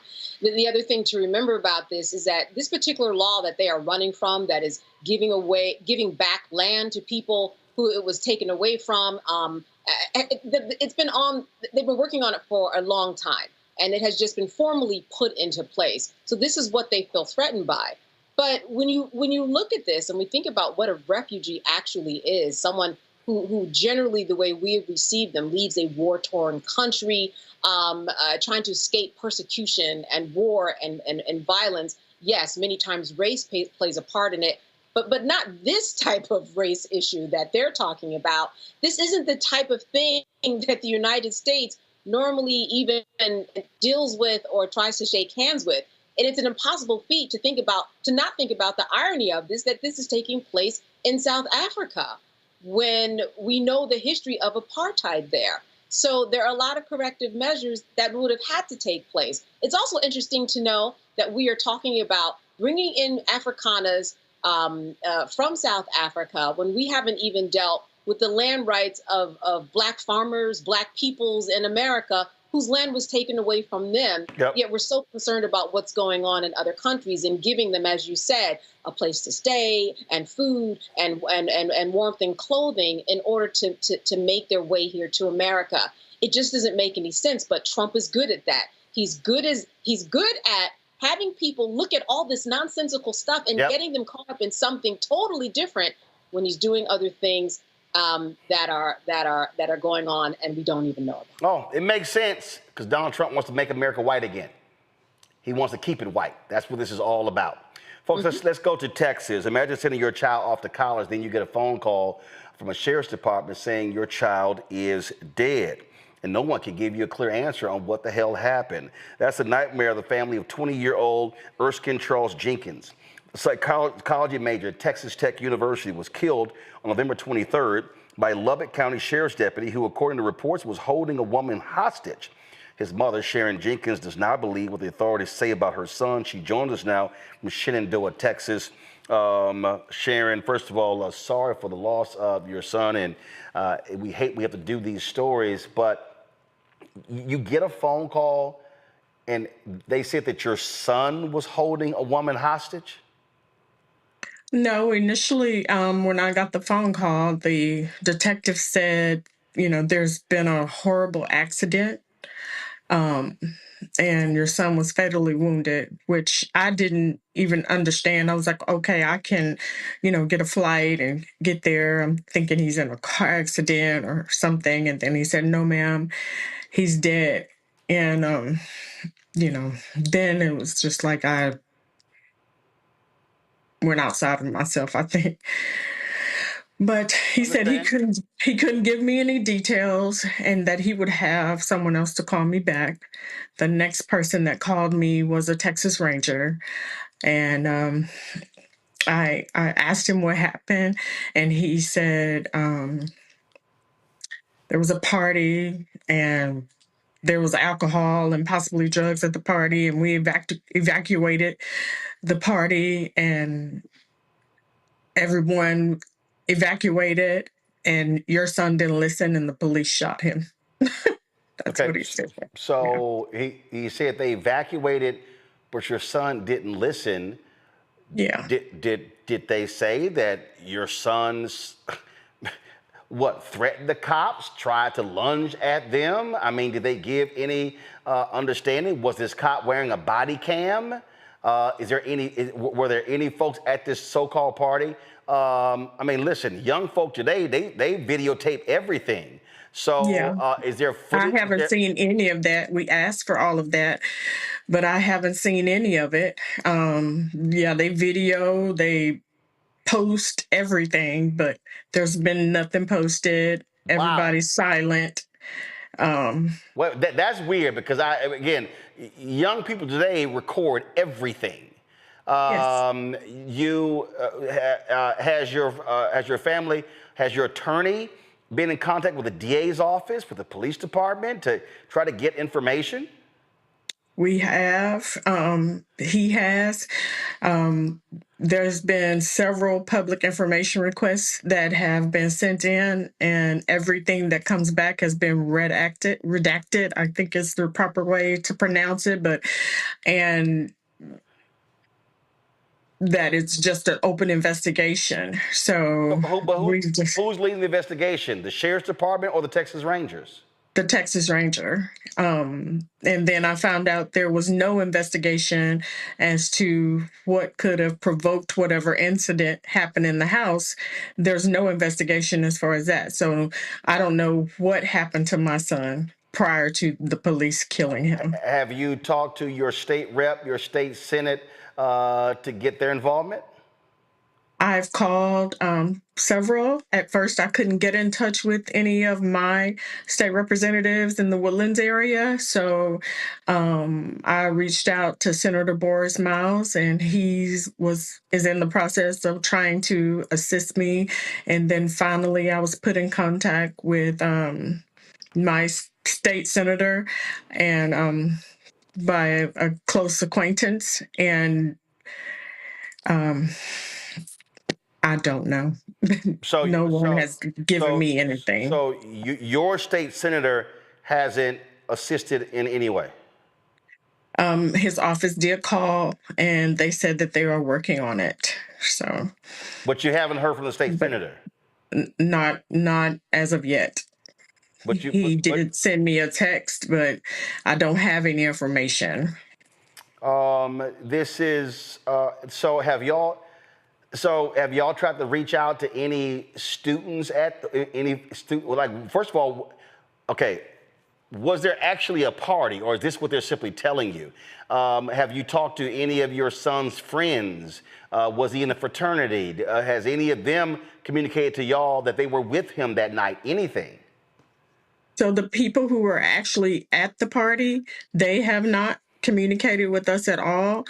But some of my son's friends who weren't at the party have said that there was supposed to be a Friendsgiving. So my son was there to apparently attend the Friendsgiving. The only person who was really his friend wasn't even planning to go to the party. And I don't know, once my son got back to the house after trying to go and pick up this particular friend, no one heard from him again. And was this on campus? Was it off campus? It was actually in Woodford, Texas, off campus.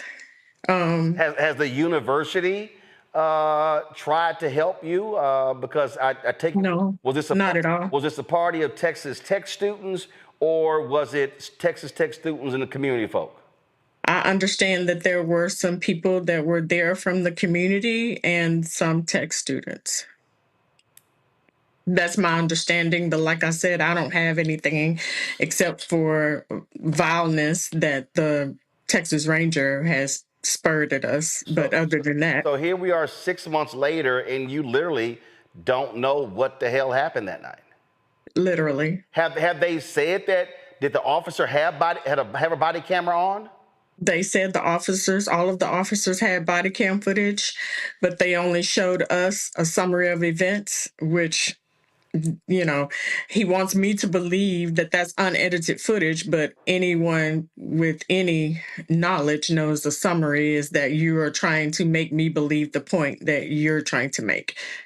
That's not facts. I want to see unedited body cam footage. Absolutely. That is crazy. Candace? Yeah, well, I was just thinking that all this information is so good for people who are out there, especially attorneys, who I am sure are listening, and someone is going to come to your aid because there's so many unanswered questions and information that you need. I'm so sorry for your loss and hate that you have to be in this position, but the information that you have and that you're sharing is just so important. So I'm glad to hear because someone is going to take up the cause for you. That's what I predict. And I just hope that for you that you are able to get the information that you get. And thank you for sharing because this is really important so that other people who are in this situation can do the same thing because we need this information in order to move on and collectively understand what's happening there, especially with our young Black men. Yes, thank you. Michael? First, I want to say I'm very sorry for your loss. And, this sounds senseless. But my question I wanted to pose is, I know at the beginning of this conversation and reading about this, the police tried to make it seem like your son created a hostage situation, but then you found out, okay, that's not true. All right. So how are they saying that things escalated to where he's actually killed? They were told to come out of the party or something like that. How are they saying things escalated? Honestly, they haven't really said much to us. The information that we've gathered, we've had to gather and pay for ourselves. And from what we've gathered, my son was in need of medical attention when the police arrived and he was murdered instead. Who is your attorney? His name is Rick Eckerson. Rick Eckerson, and he's out of the Woodlands, Texas. The Woodlands. All right. So I would love for my producer to be able to reach out to him. Again, I know I'm born and raised in Houston. I know State Senator Boris Miles well. He's my fraternity brother. You also have State Senator Royce West, who is in Dallas. Who is your state senator? Is Senator Brendan Creighton. Brendan Creighton. All right. So, I would love to, we're going to reach out to them as well to find out because, again, 6 months is a long time. If they have, normally. We don't even know the officer's name. And normally what happens, and unfortunately, I hate to have to say this, we've done way too many of these stories. And the reality is this here, based upon our experience, Candace, you know this as well, Michael too, that if there's body cam footage that shows your son charged them, had a weapon, they get that body cam footage out real fast. And when something was, when it's 6 months and you still don't have a lot of answers, that speaks volumes as well. Has your attorney talked to, okay, so the Texas Rangers are investigating. What is the district attorney's office in Lubbock County doing? Nothing. I went there and they were very offended that I even showed up, it appeared, because they don't have an investigation. They should be investigating what happened to my son prior to the officers arriving. Right. They don't know if he was trying to defend himself. They haven't investigated anything. They just said, oh, he's dead. They had a secret grand jury, no billed the officer, and that's that. And I'm just supposed to accept it. But I'm not going to take that. I'm not taking that. Absolutely. Well, your son, what class, what was his classification? Sophomore, junior? Sophomore. Sophomore, majoring in what? Psychology. And if they had did any kind of investigation, my son is a beautiful person. He's a beautiful person. They could have went and asked professors, advisors. They didn't even try to find anything out about him. They just wanted to build this narrative like he was some thug, and that's a lie. And tell him like he's from a impoverished home. That's a lie. Just liars. Well, I'm sorry. No, I understand. Trust me, I understand. Well, we definitely going to make those phone calls. I'll actually be in Houston on Monday. I'm presenting 2 of my scholarships, actually 3 scholarships at my high school, Jack Yates High School. So I'll be definitely talking to my frat brother, Senator Boris Miles, to get his thoughts on this. And have you had any conversations with the NAACP in Lubbock or there in the Woodlands, or have you talked to, or even Gary Bledsoe, who's a Texas State chair of the NAACP? I didn't know his name. The Lubbock NAACP has been very helpful. Dr. Melina Abdullah has been very helpful. Yep. With just wrestling. It was Melina who reached out to me. So what I'll do is I'll give Gary a call. I know Gary well as well with the Texas State Conference of the NAACP, and hopefully that they can make a statement and try to get some action and bring more attention to this, so you can get some answers and some clarity as to what happened to your son. I appreciate it. I really do. All right. We hate to have you on the show under these circumstances, but appreciate you coming on to tell your story, and certainly keep us abreast of any future information you get. Thank you. All right, thanks so much. To close this out, Michael, I mean, this is the thing that, again, we've had to do way too many of these damn stories. And there's no doubt in my mind, if that body cam footage showed her son doing something wrong, charging the cops, cussing at them, flashing, brandishing a weapon, that body cam footage would have already been released. Absolutely. And not only that, in reading an article on this, it talked about the fact that she watched some body cam footage that was heavily edited, but that footage that she saw contradicted the initial police statement and news reports that made it appear that her son had created a hostage situation. So another question, this is Texas, so the state's attorney general, I don't think he's going to do anything. Oh, hell no. Ken Paxton is a thug.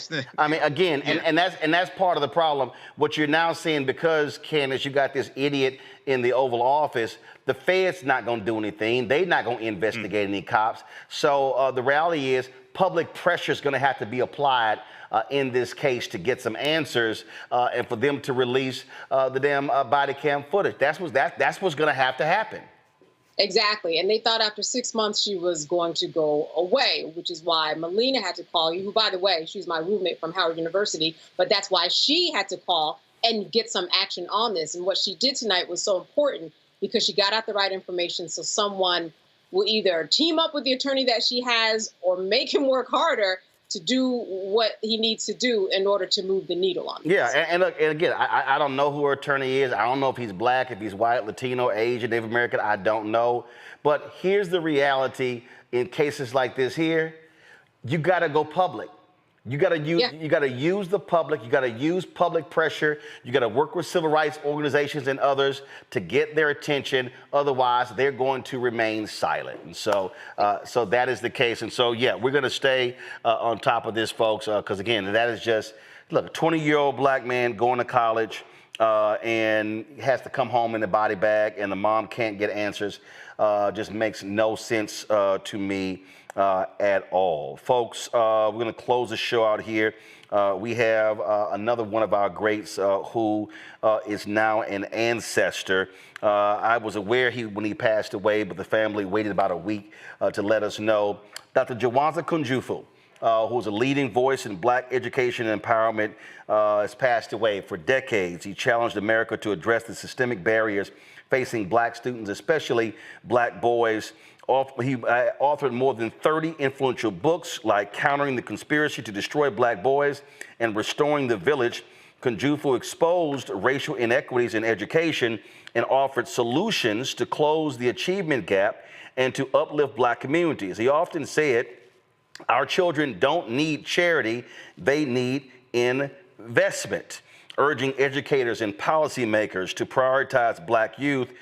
Through his publishing company, African American Images, he amplified voices too often ignored. I can tell you that a lot of people all across this country, when you talk about educators, when you talk about psychologists, they often talked about the work of Jawanza Kunjufu, and not only that, you know, he appeared on numerous shows. You know, you look at a lot of the national television shows.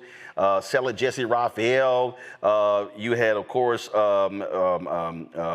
also had Phil, Dr. Phil, all these different shows, and he was talking about you know what was going on, and so again, he was a voice that often spoke on the issues that we often face. Here is one of those interviews. Hold on, I'll look another way, and that's that. There were 1 million Black boys last year that wanted to play in the NBA. Of that million, only 400,000 will even make it to play high school ball. Of that 400,000, only 4,000 will be able to make it to play college ball. Of that 4,000, only 35 will make it to the NBA. Of that 35, only 7 start. And the average life in the NBA is 4 years. So the real problem is we have 1 million brothers looking for 7 full-time jobs the last 4 years. And yet last year we had 100,000 jobs available to be a computer programmer, engineer, or doctor, and only 1,000 brothers qualified. So our appeal to Black males is to realize the odds. That you do most will be that you do best. I mean, we were the first doctor, not Hippocrates, Imhotep. So we have the ability either in math or science or music and sports. But that you do most will be that you do best. If you play basketball from 3 o'clock to 9 o'clock, you'll be a very good basketball player. If you went home and went to the library, you'd be a very good scholar. We need more Black male role models that will encourage our youth in math and science. Ishmael, how are you reacting to the... I tell you, Michael, again, he was a huge force in Black education and really emphasizing academic achievement and making it perfectly clear that Black boys were not some strange, dangerous species, that if they were taught properly and communicated to properly, they could excel. Absolutely. I was very familiar with Dr. Jawanza Kunjufu. I posted about his passing on my fan page, the African History Network. It got hundreds of responses. I'm familiar with his works. These are 2 of my favorite books of his, Black Economics and Hip Hop versus Ma'at. I read a number of his books. When I was in college, I got a chance to meet him in person when I was involved in organizing the International Detroit Black Expo here in Detroit. It's about 2008, 2009. He was a speaker there, and I told him personally that his books, his teachings actually helped me get through college, helped me to refocus because I was a business major, and he was one who combined African history with education. And also one time when I guest co-hosted the Mildred Gaddis show here in Detroit, WCHB 1200 AM. He was a guest on the show. So this is a big loss. I personally think he's really underrated as a scholar. I thought there would be more coverage of his passing because of how long and consistent he was with his teachings, and also his 3-part series, Countering the Conspiracy to Destroy Black Boys, was really fantastic as well. So this is a big loss, but people need to get into his teachings, buy his books. Indeed, and here, before I go to Candace, this is him on the same show talking about, and then which is why what we do is important, images, the images that we see. There's no question that there's a direct relationship between images and self-esteem. And he goes all the way back to Tarzan, to Superman, to Rambo, to Batman, to even painting the image of Jesus Christ as white. I mean, you can't separate racism from anything.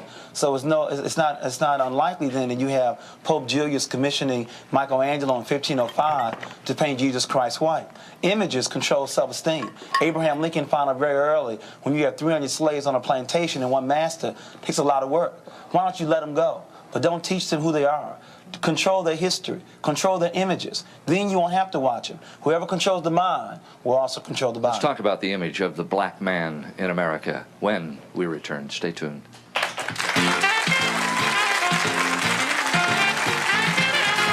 That was strong. I mean, Candace, that point there is just on point. We talk about how crucial the images are. Yeah. Listen, in order to be a better self, you have to see yourself out there in the world, thriving, a representation, something to let you know, oh, listen, I can do that. Sometimes it happens in a teacher. Sometimes it happens in an older brother, older sister, or an uncle. But there's normally someone who is out there so that you can see yourself in a different position. I remember when he was on these shows making rounds, these were books and these were conversations that were happening in churches on Sunday mornings. This is what the preacher would be talking about. And then in Sunday school, and then we had different programming in and around his books, because what he did was he took large pieces of information, was able to break it down in a way that connected the dots for everybody to understand. And what's unfortunate is what he has been saying all these decades is still true today in 2025. We are still dealing with the images that are out there, how we're being perceived.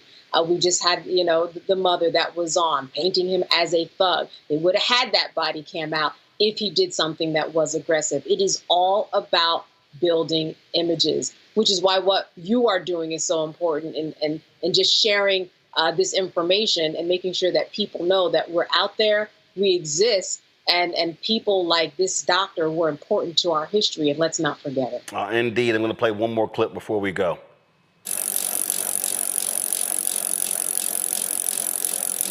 On this edition of Right and Exact, Dashawn Farad speaks with world-renowned author and lecturer Dr. Jawanza Kunjufu about the plight of young black men and young black women, a subject that he has lectured on for over 3 decades. Dr. Kunjufu, given what we've seen over the past 5 years, I would say, with the recent killings of black men, or the recent unjust killings of black men by police officers, should we still be countering a conspiracy to destroy black boys, as you said, over 30 years ago?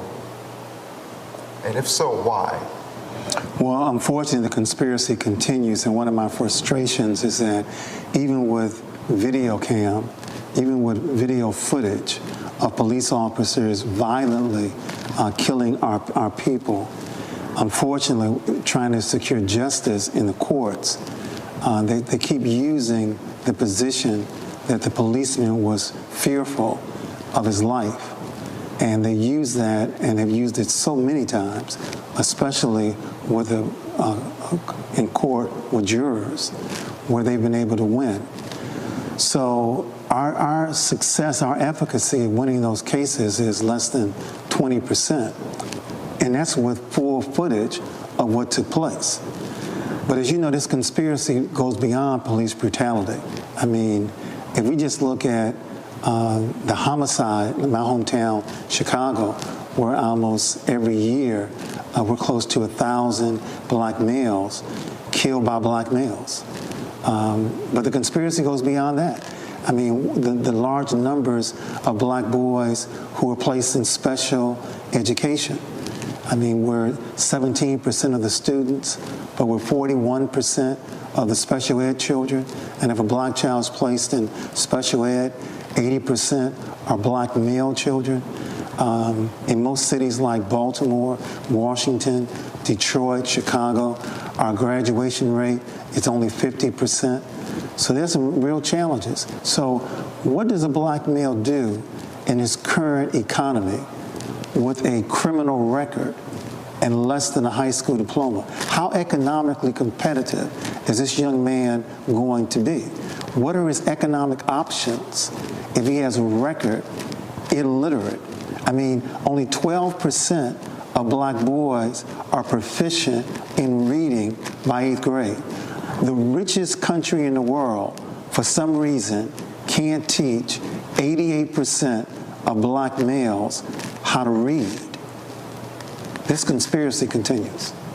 We noticed that in recent years, Dr. Kunjufu, you've done, if you would. So, folks, Listen, Dr. Jawanza Kunjufu, a powerful force in our community, passed away at the age of 71, is now an ancestor. Michael and Candace, I appreciate y'all being on today's show. Thank you so very much. Candace, we'll be hearing from you with the Diddy trial starting next week, so look forward to that. So thanks a bunch. Folks, don't forget, support the work that we do. Again, what we're doing is, critically important. We talk about what we're doing. A lot of folk don't want to deal with, but the reality is you heard Dr. Kunjufu talking about those images and what matters and who controls those images. And that's why Black-owned media is so important. We're not interested in, that phrase on the wall over here from Freedom's Journal. We wish to plead our own cause. Too long have others spoken for us. That's the issue for me because that's the problem that we have. We're too many other people are speaking for us. They're telling our story. And we have to be able to tell our story, control our story. What you heard when we were having Isaac Hayes III on, talking about the crucial information that he laid out. Again, you're not going to get that information on mainstream media. You're not going to hear them talking about it. And so Black-owned media is vital to us being able to tell these stories. And so we certainly want you to keep supporting the work that we do. Join our Bring the Funk fan club. The goal is to get 20,000 of our fans contributing on average $50 each a year. That's $4.19 a month, 13 cents a day. That goes to support this show and all the other shows on the Black Star Network. And also, we're launching some new shows. And so, I said how these ad agencies are not supporting Black-owned media the way they should. And so your support is critical. If you can't do that, you can give less. We appreciate that. If you can give more, we appreciate that as well. If you want to give via Cash App, use the Stripe QR code. That's it right here. You're listening, go to blackstarnetwork.com to get the Stripe QR code. You can send your check and money order to P.O. Box 57196, Washington, D.C., 20037-0196. Make the check payable to Roland Martin Unfiltered. PayPal is R Martin Unfiltered. Venmo is RM Unfiltered. Zelle, Roland at RolandSMartin.com. Roland at RolandMartinUnfiltered.com. Also, be sure to download the Black Star Network app, Apple phone, Android phone, Apple TV, Android TV, Roku, Amazon Fire TV, Xbox One, Samsung Smart TV. Also, folks, with a technical issue where our server crashed, and so we're going to be restreaming the entire show. Y'all missed probably half the show. We're going to be restreaming the show at 9 p.m. Eastern. So we normally do at 10, so we're going to have that for you very soon. So you can see the first half of the show. You missed some powerful stuff. Also, be sure to get my book, White Fear, How the Browning of America is Making White Folks Lose Their Minds, available at bookstores nationwide. If you want to get this shirt as a T-shirt, as a crew neck or a hoodie, of course, don't blame me. I voted for the black woman. Please do so by going to get our other merchandise as well. RolandMartin.creator-spring.com, RolandMartin.creator-spring.com. The QR code is there as well. Also, don't forget to download the app Fanbase. If you want to invest, go to startengine.com/fanbase. Sunday is Mother's Day, so shout out to my mom, Imelda Martin. And so shout out to her. Come on. Dog, come on. I need you paying attention. Come on. There you go. All right. So shout out to my mom, Mother's Day on this Sunday. And of course, hope y'all have a great Mother's Day as well. And so that's it. I'll be broadcasting live from Houston on Monday, presenting my scholarships at Jack Yates High School, where I attended in Houston. So we look forward to that. It's going to be at 3:30 Eastern, 2:30. We're live streaming that, and I'll be doing the show from there as well. Folks, that's it. Hope you have a fantastic weekend. I'll see y'all on Monday. Holla!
Bye.